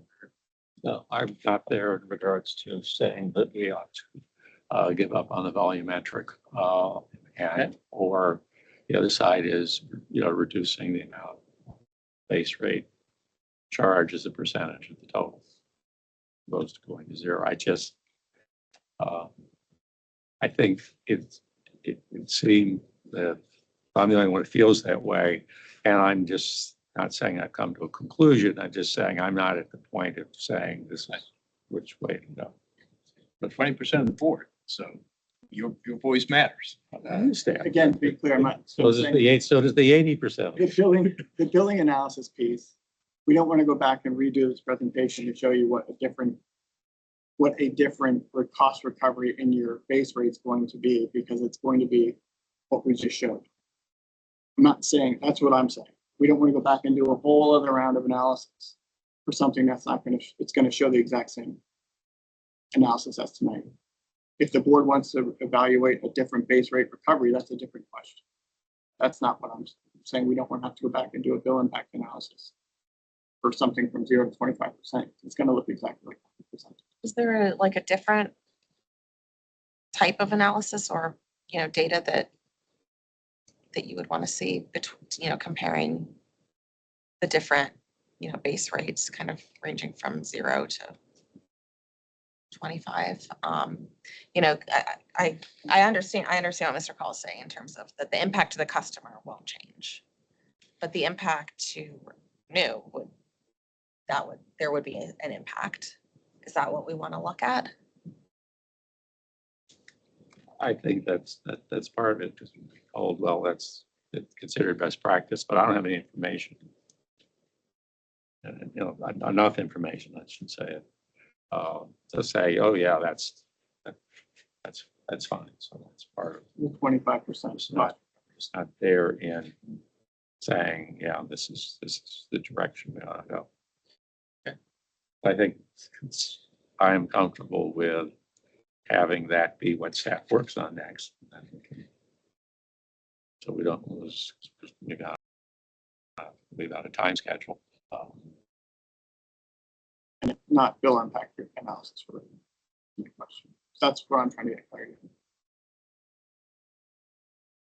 It's not, I guess the volumetric is not going to, that's not going to impact the bill in any way than what we currently present. We presented a pure volumetric Correct. analysis already. So it's an analysis on how much revenue we want to recover from our base rate? It's that and whether, I mean, whether or not to have a base rate at all. I think those are the two questions in my mind that are, I have not said this is what I think the right thing to do is.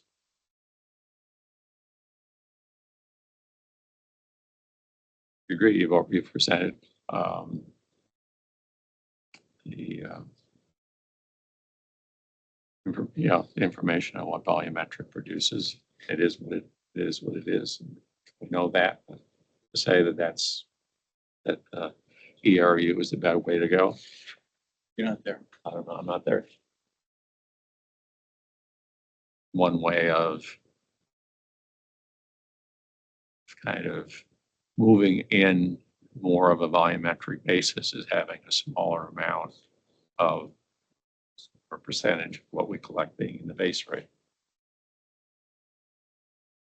Let me propose what I think would be a straightforward analysis, but Mr. Carl, please jump in if this is ridiculous.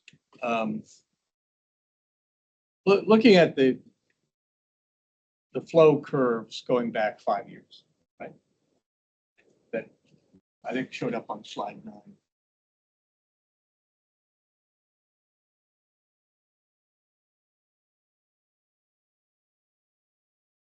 That. That one. Here's a question. What would AlexRenew's total revenue, rate revenue look like for each of those years?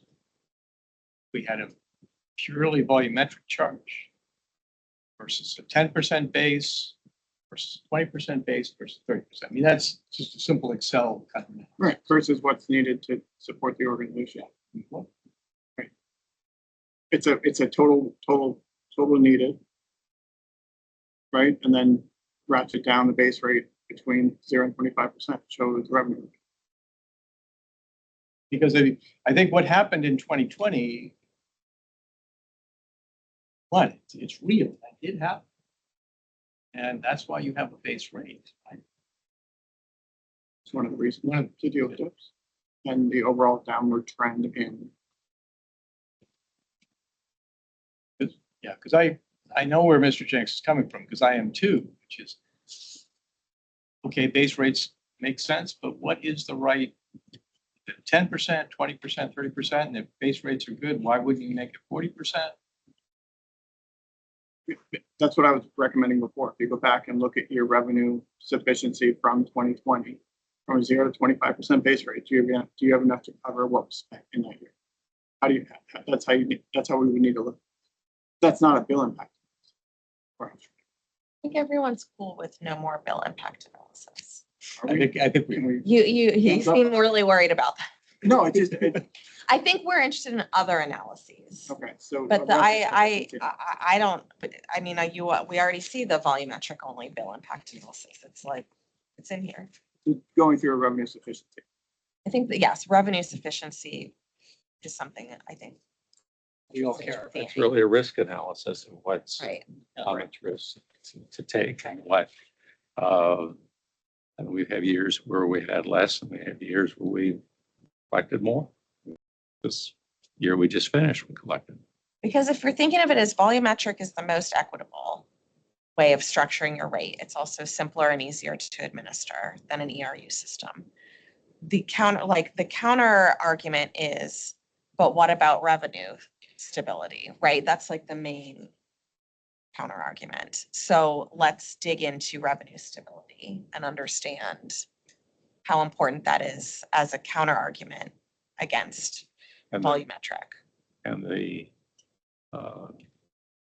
importance of reserves in order to smooth out bad years. Yeah. And it's way many organizations when they governmental or nonprofit when they're managing, they've got reserves in order to cover the fact that you're not always going to have surprises that are always positive. You're going to have negatives. So it's a revenue sufficiency analysis in light of changes in volume. That's, you're comfortable with that. That's just single family residential. Looking at the entire. Efficiency and stability, right? Can you guys hear me? Right.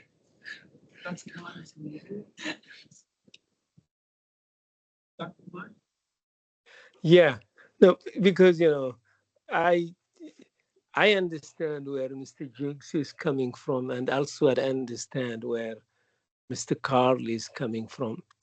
I agree with Mr. Carl. Probably more on a billing analysis will not get us anywhere. But if Mr. Jinks has problem here, I think what we need to do, this is more of the risk analysis, because if we just do volumetric with the trend where we're going right now, where people are using, basically have, infrastructure that uses less water and using water more efficiently, there is probably there, some instability on how much we're going to be collecting revenue here. I think what we need to do here is to go back and look at, and I agree with the team out there, see, how we can get, to have some predictability on how much revenue is what we're going to get over the years by at the same time making the things more equitable. I think that's a trend we should be. This is a risk analysis. This is nothing else but some risk analysis. But I heard Mr. Jinks also talking about, a reserve fund. That's probably something we can look into it if we want to go only volumetric, because volumetric, there are chances there we cannot predict stability. Very good. Yeah, declining flows in and of themselves aren't necessarily a problem for revenue sufficiency, because you just increase the unit cost, right? The problem is being able to predict the future. Like in 2019, when the rates were being set for the next year, nobody knew that COVID was going to happen, and so then there wouldn't have been enough money. So that's really the issue, is we can't see the future.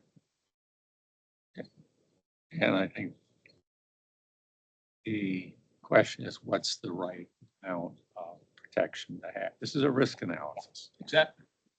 And I haven't seen enough information and played it out as far as, the years we had surpluses, it would have had the opposite effect.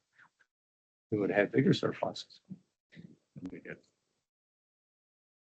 Because we had more volume than was projected. So it cuts both ways. Yeah. Does that help in terms of understanding what folks want to see? Should we move on? I think we're ready to move on. But by the way, this was a great discussion, and it was prompted by a wonderful presentation, a very detailed analysis done by it goes all around. Okay, let's move right into new business. Contract 2420, Headworks Renewal Project, tab 4, Mr. Carl. So we presented on this last board meeting. A quick update in the memo. We have a contract, a CMAR contract with Holman Shooty that was established last July. As a follow-up from last month, we're bringing the memo to the board for approval tonight. And this is our first amendment under the CMAR contract, and it really covers the procurement of equipment, just like we're doing on the solids project. Includes our primary sludge pumps, screening and drain equipment, electrical equipment. The reason we're doing it this way is to get the equipment in here, make sure the contractor has it before we start construction. It really helps with their schedule on this job. Engineer's estimate was originally 12.1 change. The amendment came in slightly lower than what was in the original board packet. As I mentioned, the amendment is 7.9 and change. So this is, I'm going to fix them, but this is now 4 for 4. We're coming in under engineer's estimates on our phase 4 program. So thank you, Mr. Filan, for overestimating the cost. So this, again, we're underestimate. I think the board, we're asking for the board's approval to include the CEO's delegated authority of 25% for 9 change. Let's look at the exact number. So I state it for the record. Memo. And holder. CO approval of a not to exceed of 9.8 million. 98957.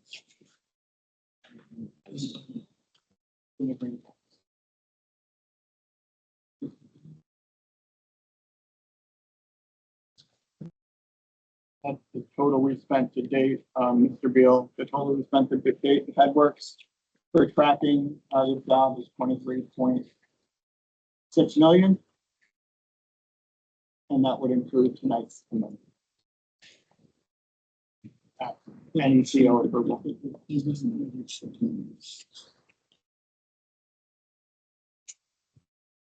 So the 7916 is the actual bid from the contractor. There's a, in case of change orders, there's an approval authority on top of that that gets you to the 9.8.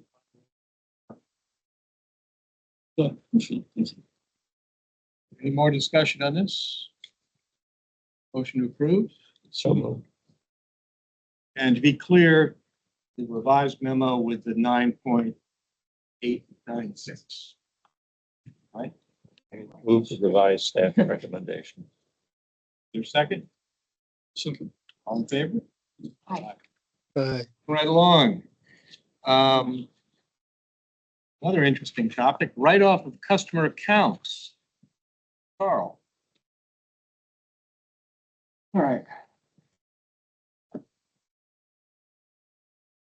So again, thank you to the board for your assistance over the past 2 weeks on the write-offs.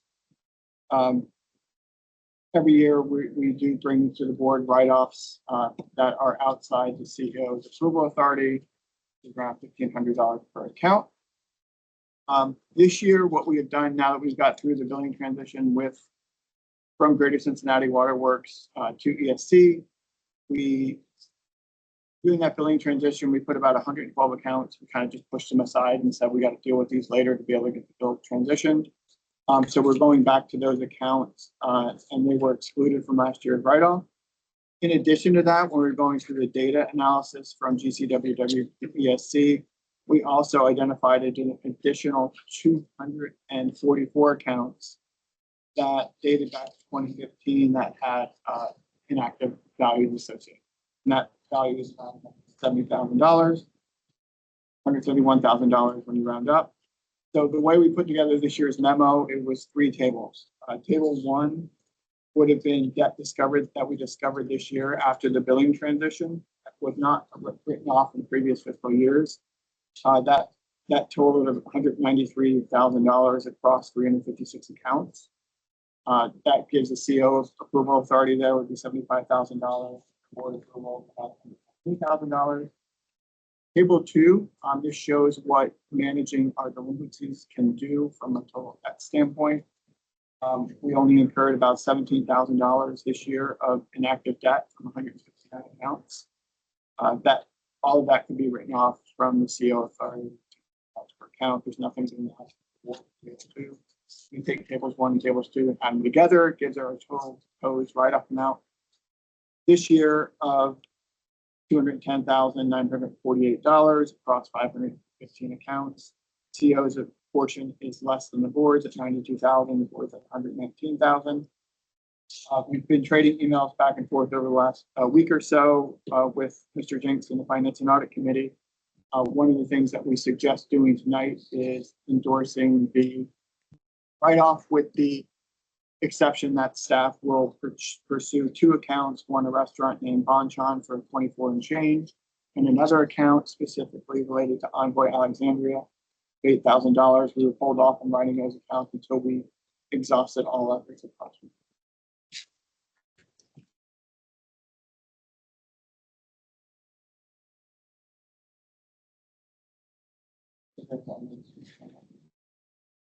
So, but the total write-off amount is on the order of $115,000.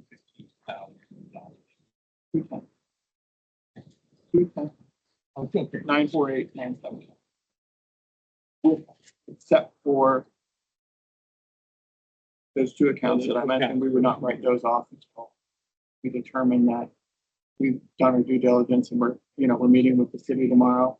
I I do want Mr. Robertson to make me mention collections follow-up, because I know that was a question from Dr. Wong. In advance of the meeting, he also had a question about the ability to have a collections agencies to sell our debt to collections. And also want Mr. Robertson to explain what we found out from our previous question. So first, Mr. Robertson, Ms. Waters, then you can talk about something. Mr. Robertson. Okay, so after going through the red off process, I think I discovered that it's a very specific skill set to hold down some script. So I reached out to Penn Credit, who was our former, that was through GCW. So they previously managed our customer service department, and then they basically, as a subcontractor, had Penn. I reached directly out to Penn Credit this time. They were extremely helpful. They shared a bunch of information. The Penn Credit rep basically talked through his experience kind of across the country and trying to collect debt specifically for utilities. And he said it was an extremely common issue right now, that there's sort of leftover debt post-COVID. And part of the issue with trying to collect, especially on commercial accounts, also residential, have either gone bankrupt or they're restricted. So basically, he's like, any debt over, say, 90 is increasingly more difficult. That's kind of their challenge. They deal with large utilities often, and higher volume is kind of what they look for. That said, he also said they have to abide by sort of Fair Debt Collection Act and the Consumer Protection Act, which is also known as the TCPA. So they have some limitations in their ability. I think in the past, we had noted that we received about 1% success rate on our collection efforts, which isn't stellar. He sort of indicated over the phone they would be interested in kind of taking us on as an account, but there would be some parameters around it. They would probably take a higher percentage depending on the debt collected, because we have such a small volume, so many of the accounts. So helpful information to know.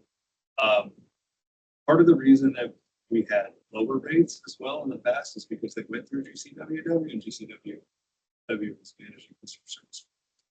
So they will all of them, which was together. So if we went strictly with a group like Penn Credit, we would probably see higher rates.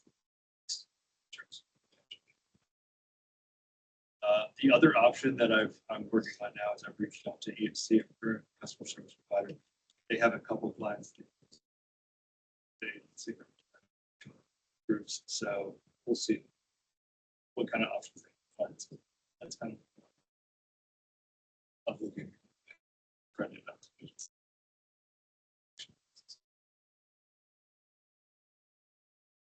One more question that was asked. I don't know if the board has any questions, but we did get the question if we could sell our debt, if we could sell our debt to a collection agency. The answer is yes.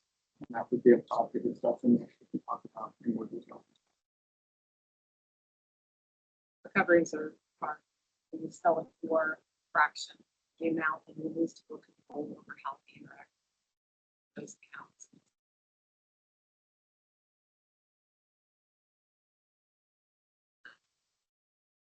We have worked with like Penn Credit. They're very, they call that.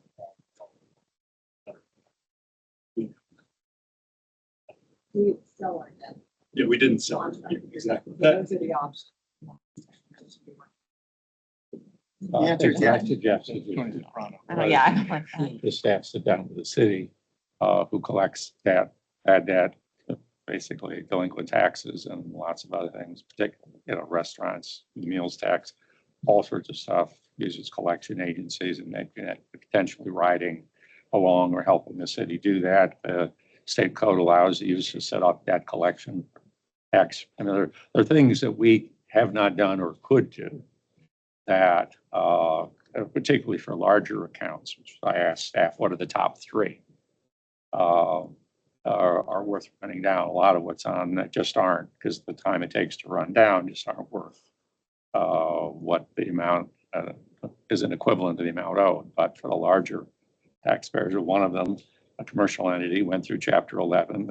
Their bankruptcy filing says unsecured creditors will be paid, whether it's unsecured creditors who had filed to the bankruptcy court or just plain situations where we are, which is we have an amount that's owed to a company that got reorganized, an LLC that got reorganized under Chapter 11. It's worth, that's where I thought, having the city who deals with this in great detail. The city's finance director is probably one of the premier creative how you get stuff collected as far as outstanding taxes and fees in Northern Virginia. And maybe working with them, working with the city and seeing how they could help us or guide us, and particularly in dealing with some of the larger accounts.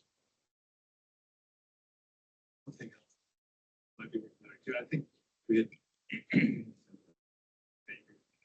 it is somewhat a short-term problem in that we have a larger enacted.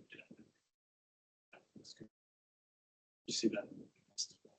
And then moving forward, we have a lot of control front end, disconnections, the communications we have. Kind of controls on how high. It is a problem. Long term, we have a lot more solutions, a lot more options. We are meeting with Mr. Greenleaf tomorrow to walk through potential options of doing a leather contract, as well as talking about, he already has the data for both of the accounts in question. Particularly if we've got folks that have been commercial accounts been delinquent with us, guess what? They've been delinquent probably with the city as well. So they may have been down the path with the very same entities. Somebody goes out of business, they get that they have ability to get their rated refund on their business license tax. That's money that potentially the city could attach if we had an outstanding claim. So I think there's some options out there that we could have as kind of quivers and arrows that we could use in for circumstances more worth exploring, not only for these accounts, but in the future to see how end up with kind of a special story situation, which is the larger accounts end up being getting people who do this frequently to help us. Me, just make sure I understand what the accounting treatment of this would be. So we would write it off, but still pursue a collection agency. That The direction for the board tonight would be to approve the write-off with the exception of the two properties that we've discussed until we exhaust all efforts, and I'll make sure we keep the board apprised of covering that 30 and change. We have authorized a write-off of up to that amount based on the CEO determining that these amounts were not collectible. That basically gives the Justin the authority to write the whole thing off if you don't collect on any of it. we need to modify the motion as it appears here.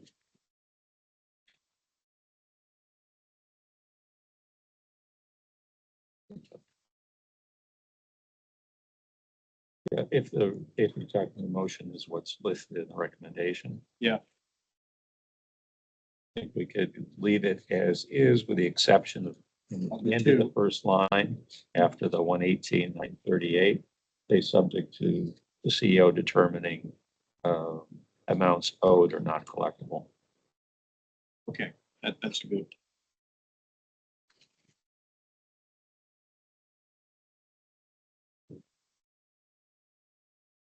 Give me that one more time. Subject to the CEO determining the amounts owed or not collectible. Broad authority. Within 108. In 18, yeah. You get that? Good. That seems like a good place.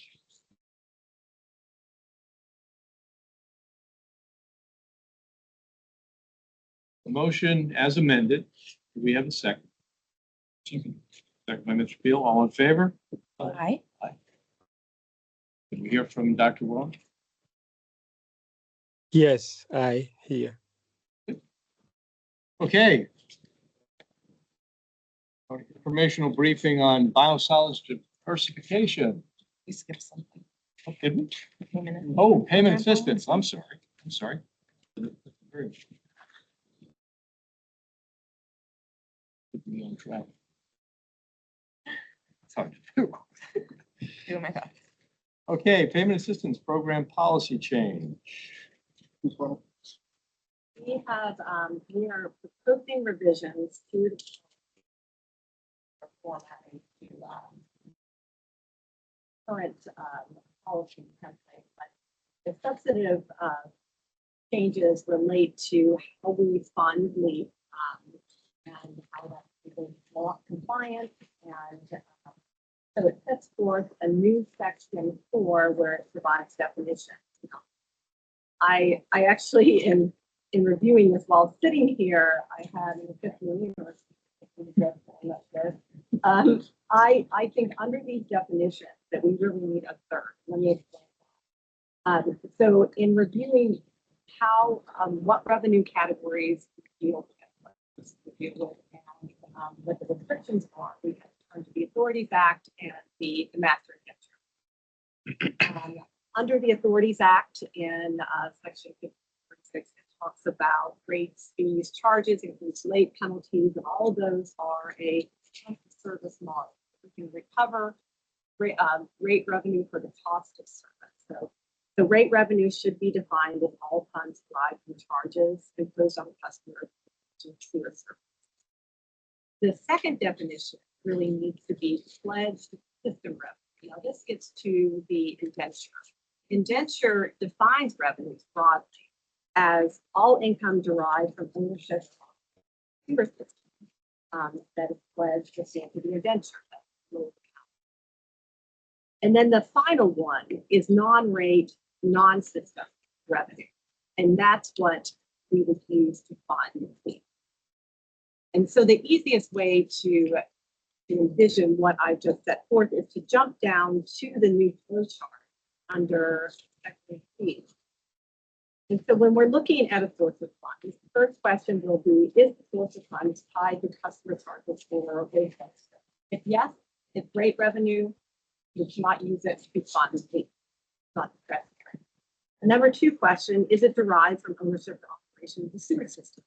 Here's something, it needs to be revised. Even if yes, that's system revenue, but you need to go to step 3, which is the source of funds explicitly restricted for use for debt service. So this is, for example, like the lease and the third-party billing agreement. That would be considered revenue under the master indenture if it were not for the limiting language in the conveyance from the donor, the city of Alexandria, that says it can be used for any lawful purpose other than for debt service. So there, because the answer would be yes, it's non-rate revenue, non-system revenue, it can be unpaid. So we've been using this system. We've been we launched it last April. So we've had numerous discussions with the board about how we're funding these. We've been careful in how we funded it. We've bond counsel, and now we're just trying to memorialize this in the policy, making it clear that we don't commingle these funds. And that we will be continue to use this kind of flow chart analysis for any potential funding sources. So it would be a request for a motion with the amendments that I just discussed. I can go over this.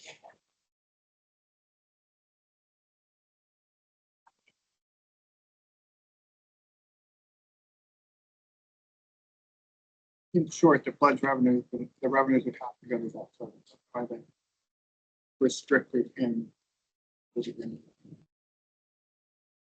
And Mr. Jinks, the reason I said pledge is because of the point you raised is that once you go through the flow of accounts, it could be system revenue, but it could not be needed for those accounts. And then it goes into the general fund, which is then discretionary, as long as it's not derived from customers.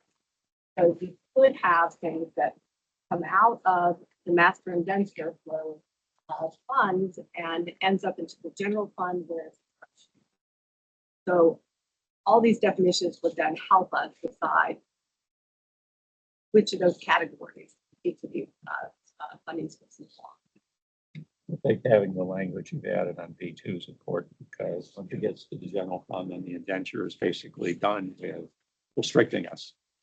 And once things get to the general fund, then we have more discretion potentially to expand what goes in relief. But that's for another, that's a discussion. We need to vote on this right now. Well, we're Oh, not yeah, meeting next September. So we can see it in writing. I think this is important. I think this leap is going to play a bigger and bigger role in our business. And by the way, I think that enhancement is. In the interim, we'll continue to use this for guidance.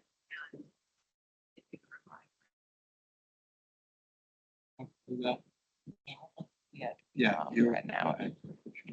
a lawyer, yes. No, I, when we change policy, it should always be in writing.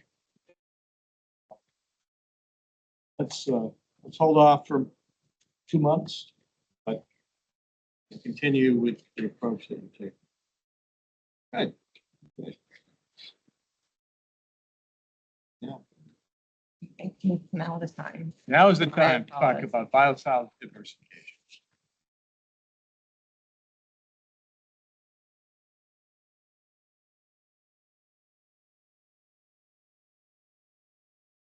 Evening, board members. I'm Kevin Hodley, here at AlexRenew and project manager for the biosolids diversification project. So we're here tonight to talk about a couple of upcoming amendments we have on the project. Right here is an outline of our presentation. We're going to go through a brief description of the project, major upgrades, selected CMAR overall schedule, quick refresher on the guaranteed maximum price elements. It's similar to what Mr. Tam reviewed during last month's meeting. Then finally, we'll go through the a little bit detail of the actual upcoming amendments and then a discussion on overview of next steps. So quick background on the project. This is on the southeast corner of the treatment plant adjacent to Payne Street, just north of 495. These are the buildings that you guys took a look through during the solids tour back in November. A few things to note on the slide. We have blue colored text representing our short-term improvements. These are the immediate fixes to aging infrastructure that have been quite troublesome to operations and maintenance staff. It's mostly reached its end of its useful life. It's about 20 plus years past when it was initially installed, and we're really looking to get this work completed and upgraded as soon as possible. So that's really been the focus of the first two amendments that we've had. Of this next amendment that's coming up. In purple, you'll see what's called medium term.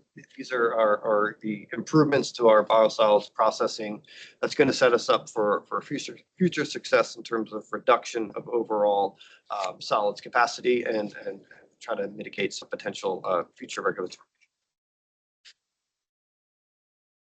The next up is just a reminder on our CMAR, who is PC Construction. So they've been with us since May of 2024, mostly providing pre-construction services.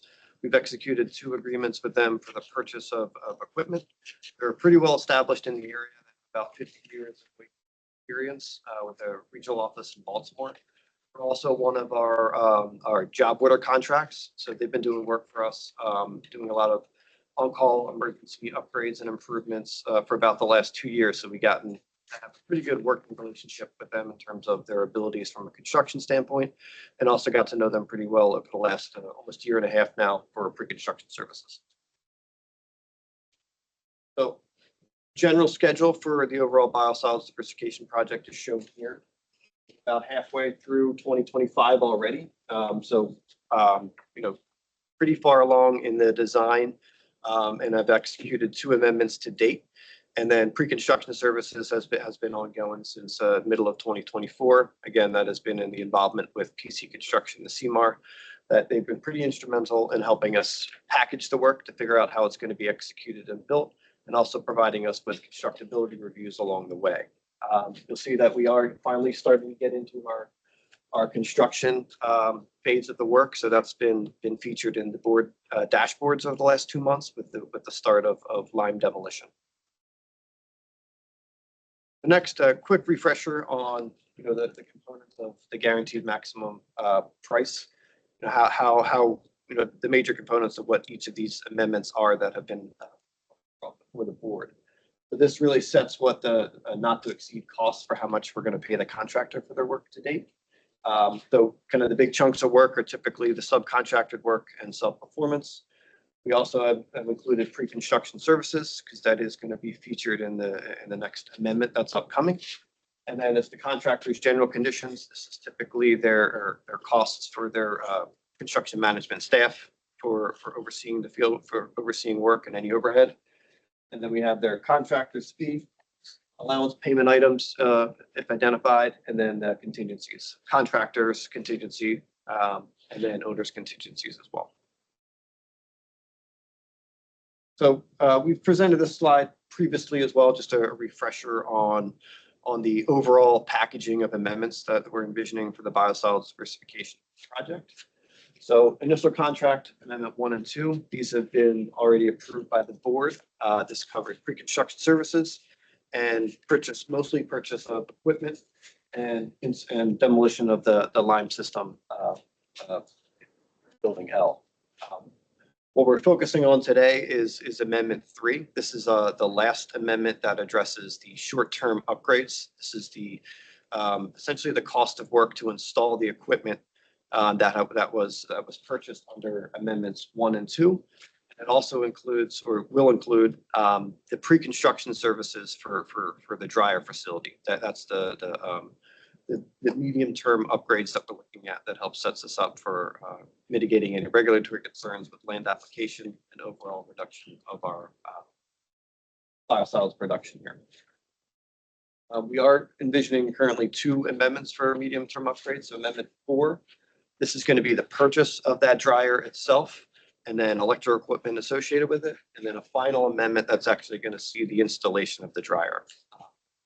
As we finalize the design for the medium-term upgrades, we may have additional amendments for phasing of the work. It may make sense to do that just to improve our schedule. But right now, these are the current proposed amendments. So this slide is just showing photographs of the existing equipment that we're going to be looking to upgrade, part of Amendment 3. Some of this may look familiar from we're in November of the solids facility led by Mr. Carberry and Ms. Dinas. So, starting on the top left, we're looking at replacing 3 dewatering centrifuges and adding a 4th dewatering centrifuge. Essentially, reducing the amount of water in our solids, in our biosolids products. We've had a lot of issues with both dewatering and thickening centrifuges. So the staff's pretty excited about getting these upgraded and improved. And in addition to that is adding additional numbers of these centrifuges. It helps provide redundancy to the overall system. Moving along, we're looking at, we'll be actually doing the full refurbishment of 3 gravity thickeners. This includes new rake drives, piping, scum collection systems, control systems, and covers. These are located in Building C. And then new electrical gear that's going to support all these process improvements, specifically the work that we're doing on the digesters.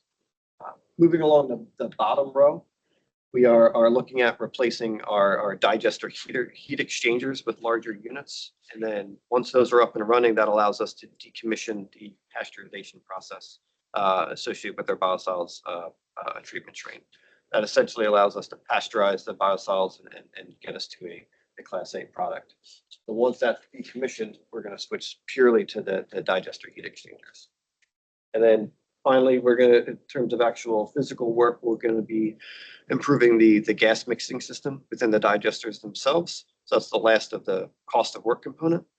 And then like we discussed, we're gonna have pre-construction services a part of this third amendment to help support the dryer improvement upgrades. We moved that, you know, from a later amendment up to Amendment 3 to make sure that we could really hit the ground running with getting the contractor's input early on in the design. So we had presented this slide as part of the Headworks Renewal project as well, just to showing kind of a evolution of the, you know, overall cost certainty of the total capital costs for the biosolids diversification project. We're at about just beyond Amendment 2 at this point, along where our cost opinions are and where that certainty are. We're hoping to continue to overshoot our estimates, knock on wood, from Mr. Carl's previous announcement of being 4 for 4. So, you know, we are approaching Amendment 3, where we're getting a little bit more certain of where our total costs are going to be for the overall project. So here is our overall estimated capital costs for the project. Slide 1. You'll see on the slide we have several items that have been grayed out. These essentially are where we've actually authorized these costs for various amendments that have gone through the board to date.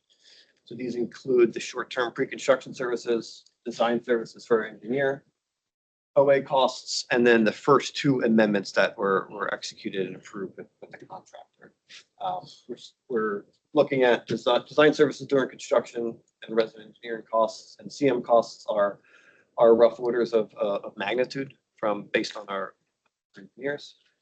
And then our Amendment 3 value of $45 million is our engineer's estimate. So again, this is the cost to actually install that equipment that was previously purchased. For the note here that we did shift some funding from Amendments 4 and 5 over to Amendment 3 to a cost for pre-construction services that we're anticipating to execute with the contractor. So next steps overall, you know, we typically have a cadence of we'll give a preview of the amendment 1 month before the board gets the actual approval memo, but since it's October, we've gone 2 months. So in September, we'll have Amendment 3 submitted to the board in a detailed memo for review. In September 2025, you know, we were identifying some key construction milestones that are coming up as well to give some more context for work that's been approved. So we're looking at contractor trailer mobilization coming in early September, and then October we'll have installation of our heat exchangers. Staff's pretty excited about this because this will hopefully quickly relieve the burden of having to run our pasteurization or pre-pasteurization system that's been quite troublesome. And then we have in November installation of some of our grinders and pilot mixers. The remainder of equipment that we've installed will start to be installed in spring of 2026. And then the amendments 4 through 5, this is for the medium-term upgrades. We're looking at late 2026 to early 2027 to present to the board for review. And currently targeting 2031 for overall final project completion. So that was it for the overview of the upcoming amendment of the September board meeting. We could, going back to like the second slide that showed buildings where the work is currently done.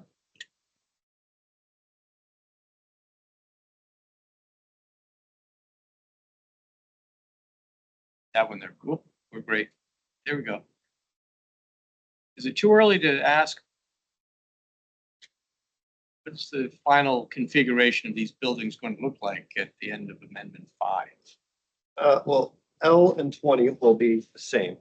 20 or building C is going to look different.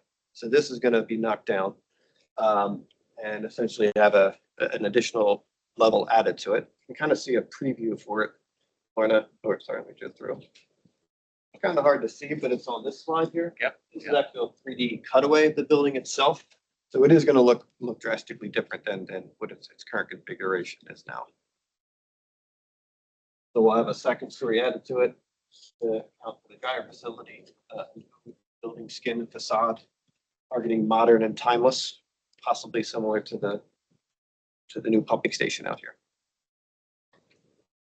Physical appearance of this plant is going to look entirely different by 2030, Correct. especially from the building.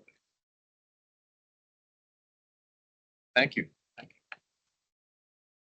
Any questions from the board? All right, thanks, Roy. Okay, moving right along. Last presentation before the summer break. Monthly report, tab 8. Carl, any items you want to bring to our attention on the monthly report? Yeah, a couple items I want Mr. Ockenfield and Mr. Robertson to have some time to talk. Bottom of page 1, just following up on the board, we executed our 4 job order contracts. Updated table 2 to provide a summary of the task orders being completed per unit processes, similar to what we've done in the memo to the board 2 months ago for the approval of the contracts. Really important award. We did win the George W. Burke Facility Safety Award through EWEA. So staff were really excited about achieving that milestone. I don't think it's something we achieved in the past. Page 4, section 5.1, I want Mr. Ockenfield to stand up. What we're trying to do now in the board report at the end of the fiscal year, so this is the fiscal year end financially for FY 2025. We wanted to kind of give a preview of what would go into the narrative for the audit, and we wrote the board report that way, and we also have a presentation of the year end. So Mr. Ockenfield is going to walk through that in detail because it is the first time we put that much detail into the board report, and it is the year end to see reflective of. Good evening, members of the board. As Mr. Carl alluded to, these are the FY 25 preliminary numbers, subject to changes resulting from additional activities and audit adjustment. And this is an adjustment that will happen on a day-to-day basis between now and when the year-end audit concludes. That being said, looking at the financial compliance preliminary numbers, the debt service coverage, we ended up the year FY 2025 debt service coverage at 1.84, coming out better than a target of 1.6 for our updated financial policy, recently updated last September, and also better than the budgeted FY 25 budgeted numbers of 1.75. Also, from a financial compliance standpoint, total days cash on hand, this is all in. This is the same measure as you all remember. 2 days on hand calculation measures on my recent updated financial policy. So this is the all in, which is the same thing, same measures being used by credit agency, S&P credit agency. We came out 722 days. This is actually 502 days better than our minimum target of 270 days from updated. Looking at the financial result highlights, revenue, wastewater revenue exceeded budget by 1.8 million or 2.9%, primarily due to higher than projection late fee collection and other administrative fees. That combination, those fees accounted for about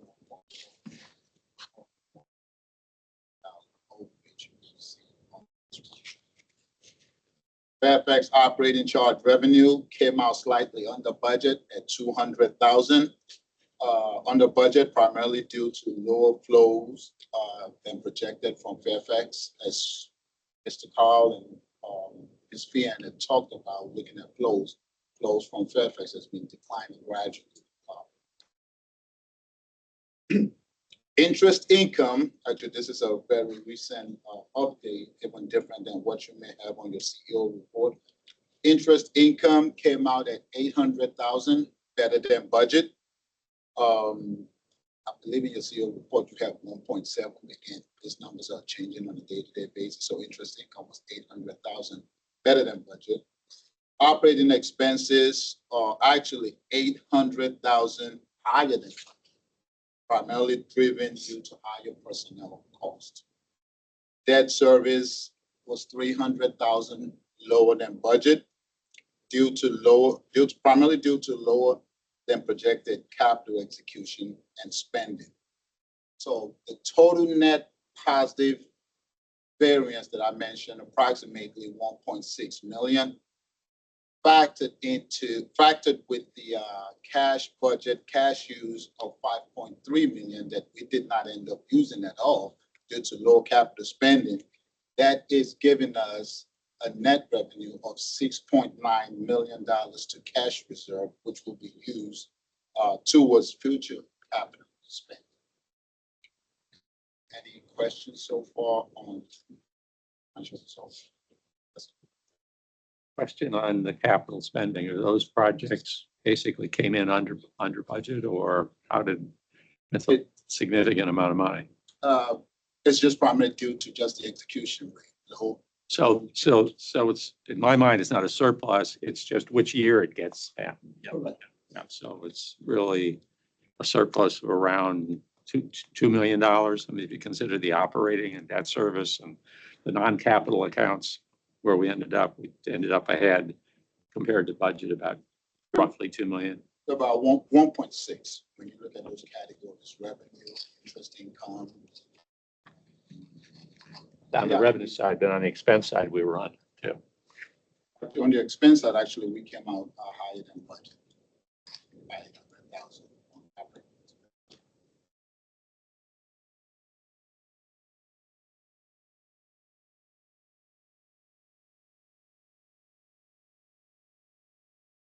There are no further questions on financial result.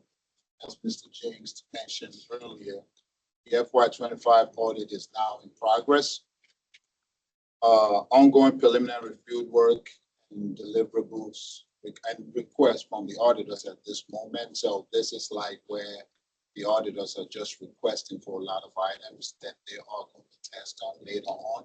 So the preliminary field work and preliminary audit requests are ongoing right now up until about the middle of September, which is when they actually start their field work, just testing the things that were submitted. But the auditors will also be on site to do some further testing.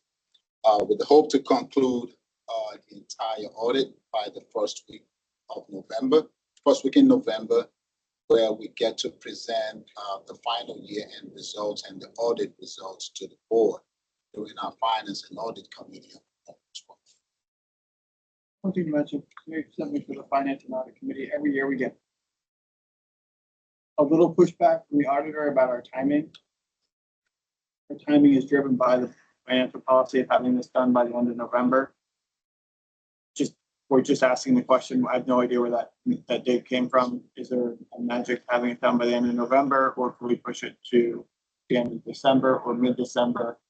Just every year we get into a bit of a discussion with the auditor about that timing to the talk around the Thanksgiving holiday and getting to finance and audit and into the board meeting. Question is there a magic to that date of the end of November, or is that something that we could look at modifying in the financial plans in the future? I think it's reasonable, given the fiscal year ended June 30th, to have an audit done by the end of November. I don't know what the auditor, is there a filing requirement with the auditor of public accounts? I think there is a date on it, and I'm not sure what it is, but it's not. There are generally in the state of Virginia, there are some audit reporting that needs to be done 180 days. Which would be December 30th of the year. Other than that, I can't think of anything else that needs to be done sooner than that is required. We do have some compliance with the financial report has to be submitted to certain agencies. it's the squeeze of getting the auditor in by the end of October. And then getting it to finance and audit on 12, and then turning around and getting it to the board the following week is the auditors getting squeezed on the front end. Their feedback to us. This is 3 years ago. In a couple of years, they mentioned it, I think, to the board members. We just wondered if there was an issue of what the magic date was on finance. If there's nothing that we know. I think it's best, it's a good practice to get it done as soon as possible than to accommodate just because an auditor hasn't set the schedule up in a way to get it done. There are public entities that get their audits done that are much more complicated and much larger than we are in Virginia and get it done for December 1st. I understand the auditor would like more time, but I don't think we exist for the auditor's benefit. It's the other way around. Yeah, Your guidance. Your guidance. There you have it. There you go. I heard it completely. We'll be the bad cops. Robinson?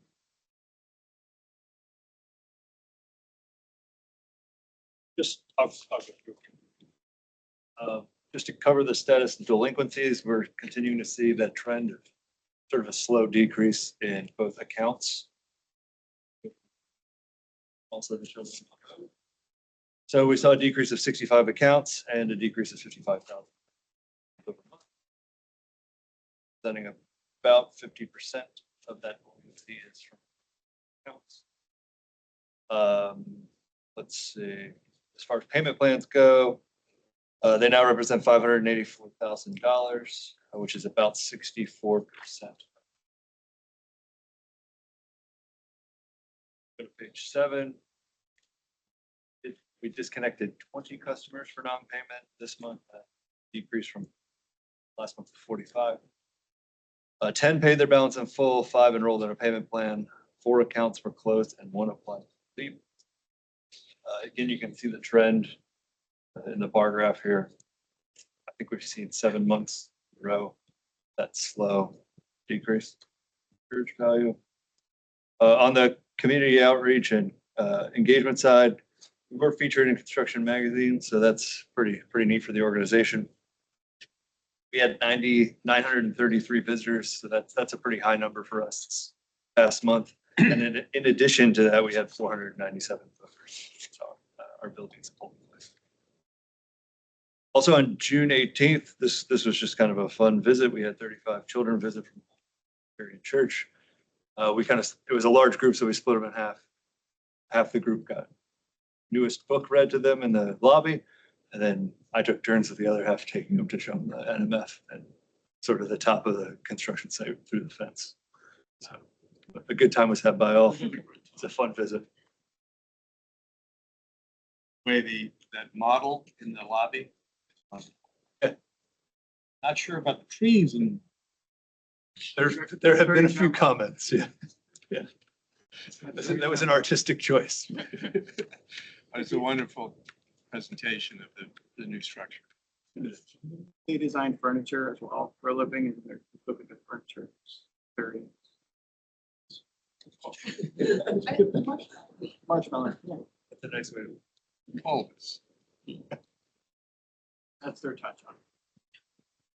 Built by interns. Pretty much. Back to Lee. Great job for interns. On the LEAP dashboard, we've dispersed $80,000 to date, $5,000 this past month, and then over the last 3 months, I thought it was worth noting we've dispersed almost $32,000 to 41 customers. So a huge chunk of that has been in the last quarter. We currently have $201,000 remaining in the pot, and we've helped 110 customers.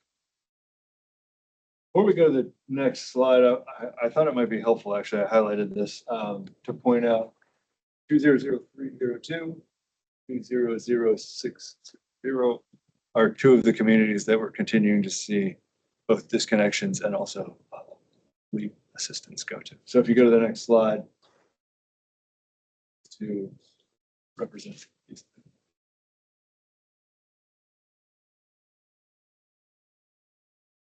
back on some of these other census tracts as well, and then trying to, as well as we can, target specific areas of communications. So I continue to wonder, why more people don't take leave. Especially the folks who are getting disconnected. Because there's an actual, communication happening. Yep. When it's just like the population at large, it's like, well, they don't need it, they don't know about Yeah, it, yeah. whatever. But this is like an actual intersection point where they are being given information about it. Yep. But a lot of them choose not to take it.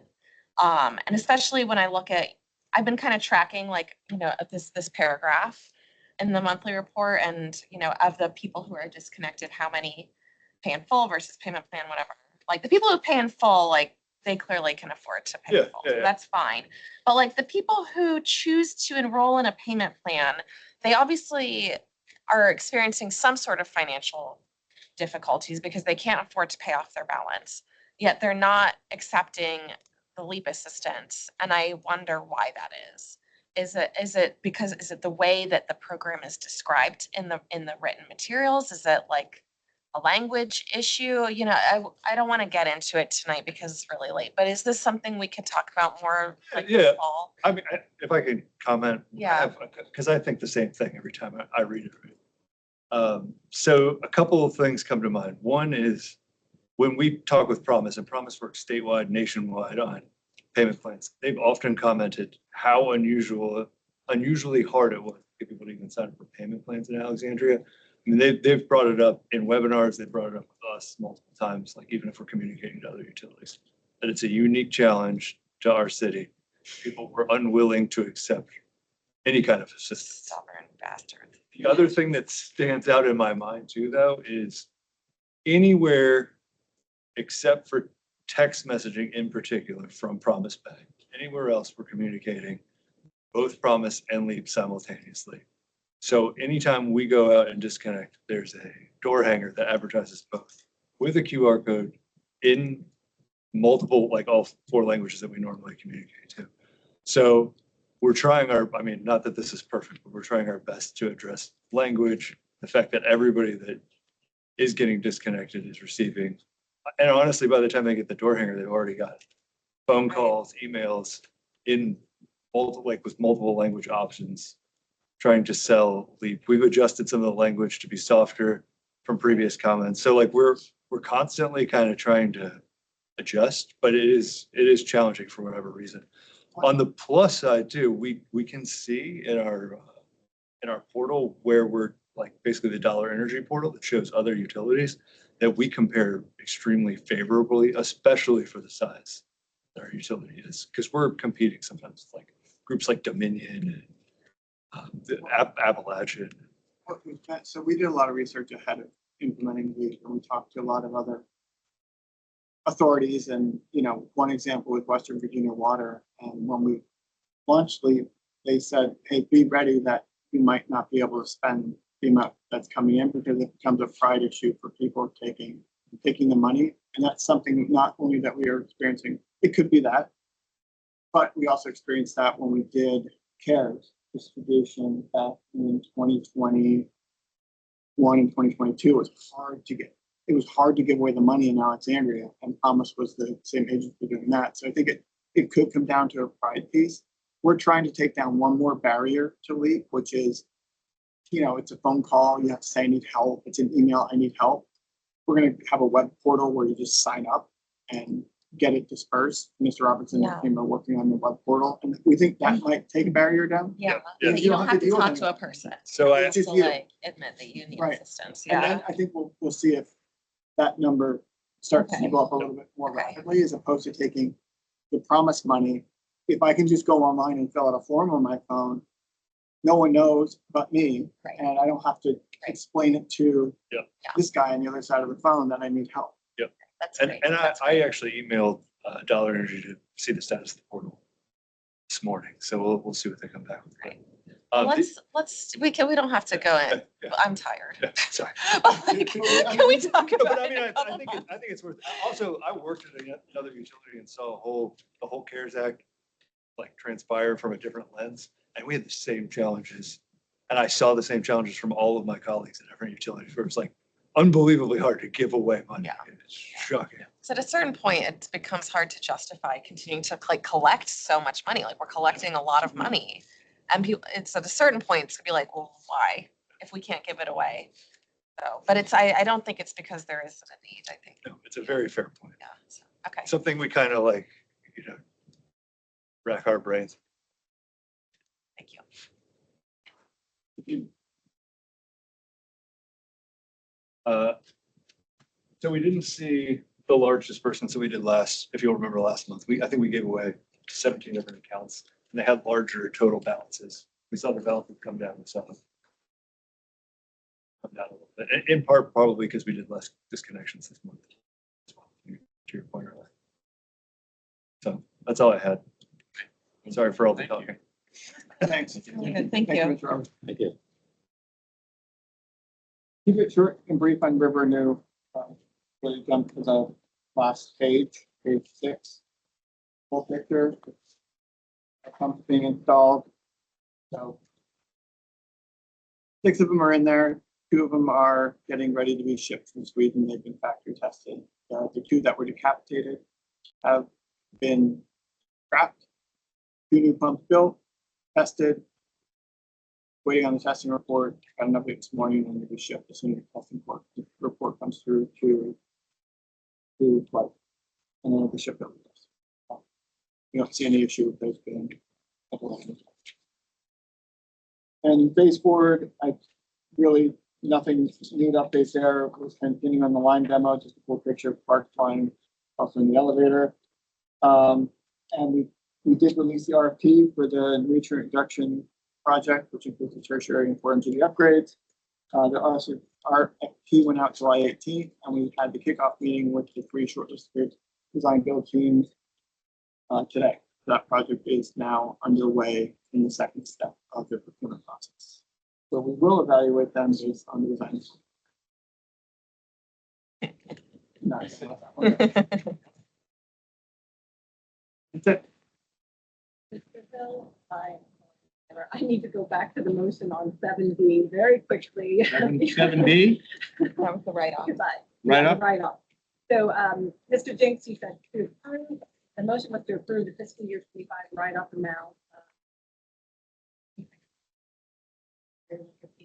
Subject to the CEO confirming that the amount is your intent that there be additional due diligence on 26 accounts, or we're just talking about It's those up to the CEO to decide whether that it's worth doing more than just looking at more than just those three.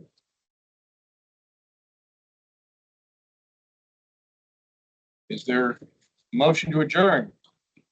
So, Second, favor? Everybody enjoy the month of August off. We'll see you in September. You're gonna pack it up. We got a packet. We have- I'm gonna pay the assistance cost. Right. In August. Perfect. Everybody enjoy Thank their you. summer. Good vacation. Yeah, thank you. Deserve it. You deserve it. It's your first vacation in. Thank you. God. Now I got it. Very thank you. Jesus Christ. That is long overdue. Probably move. Yeah, and then. And Ms. Bean said that I could take a vacation until after the library. I said I can't.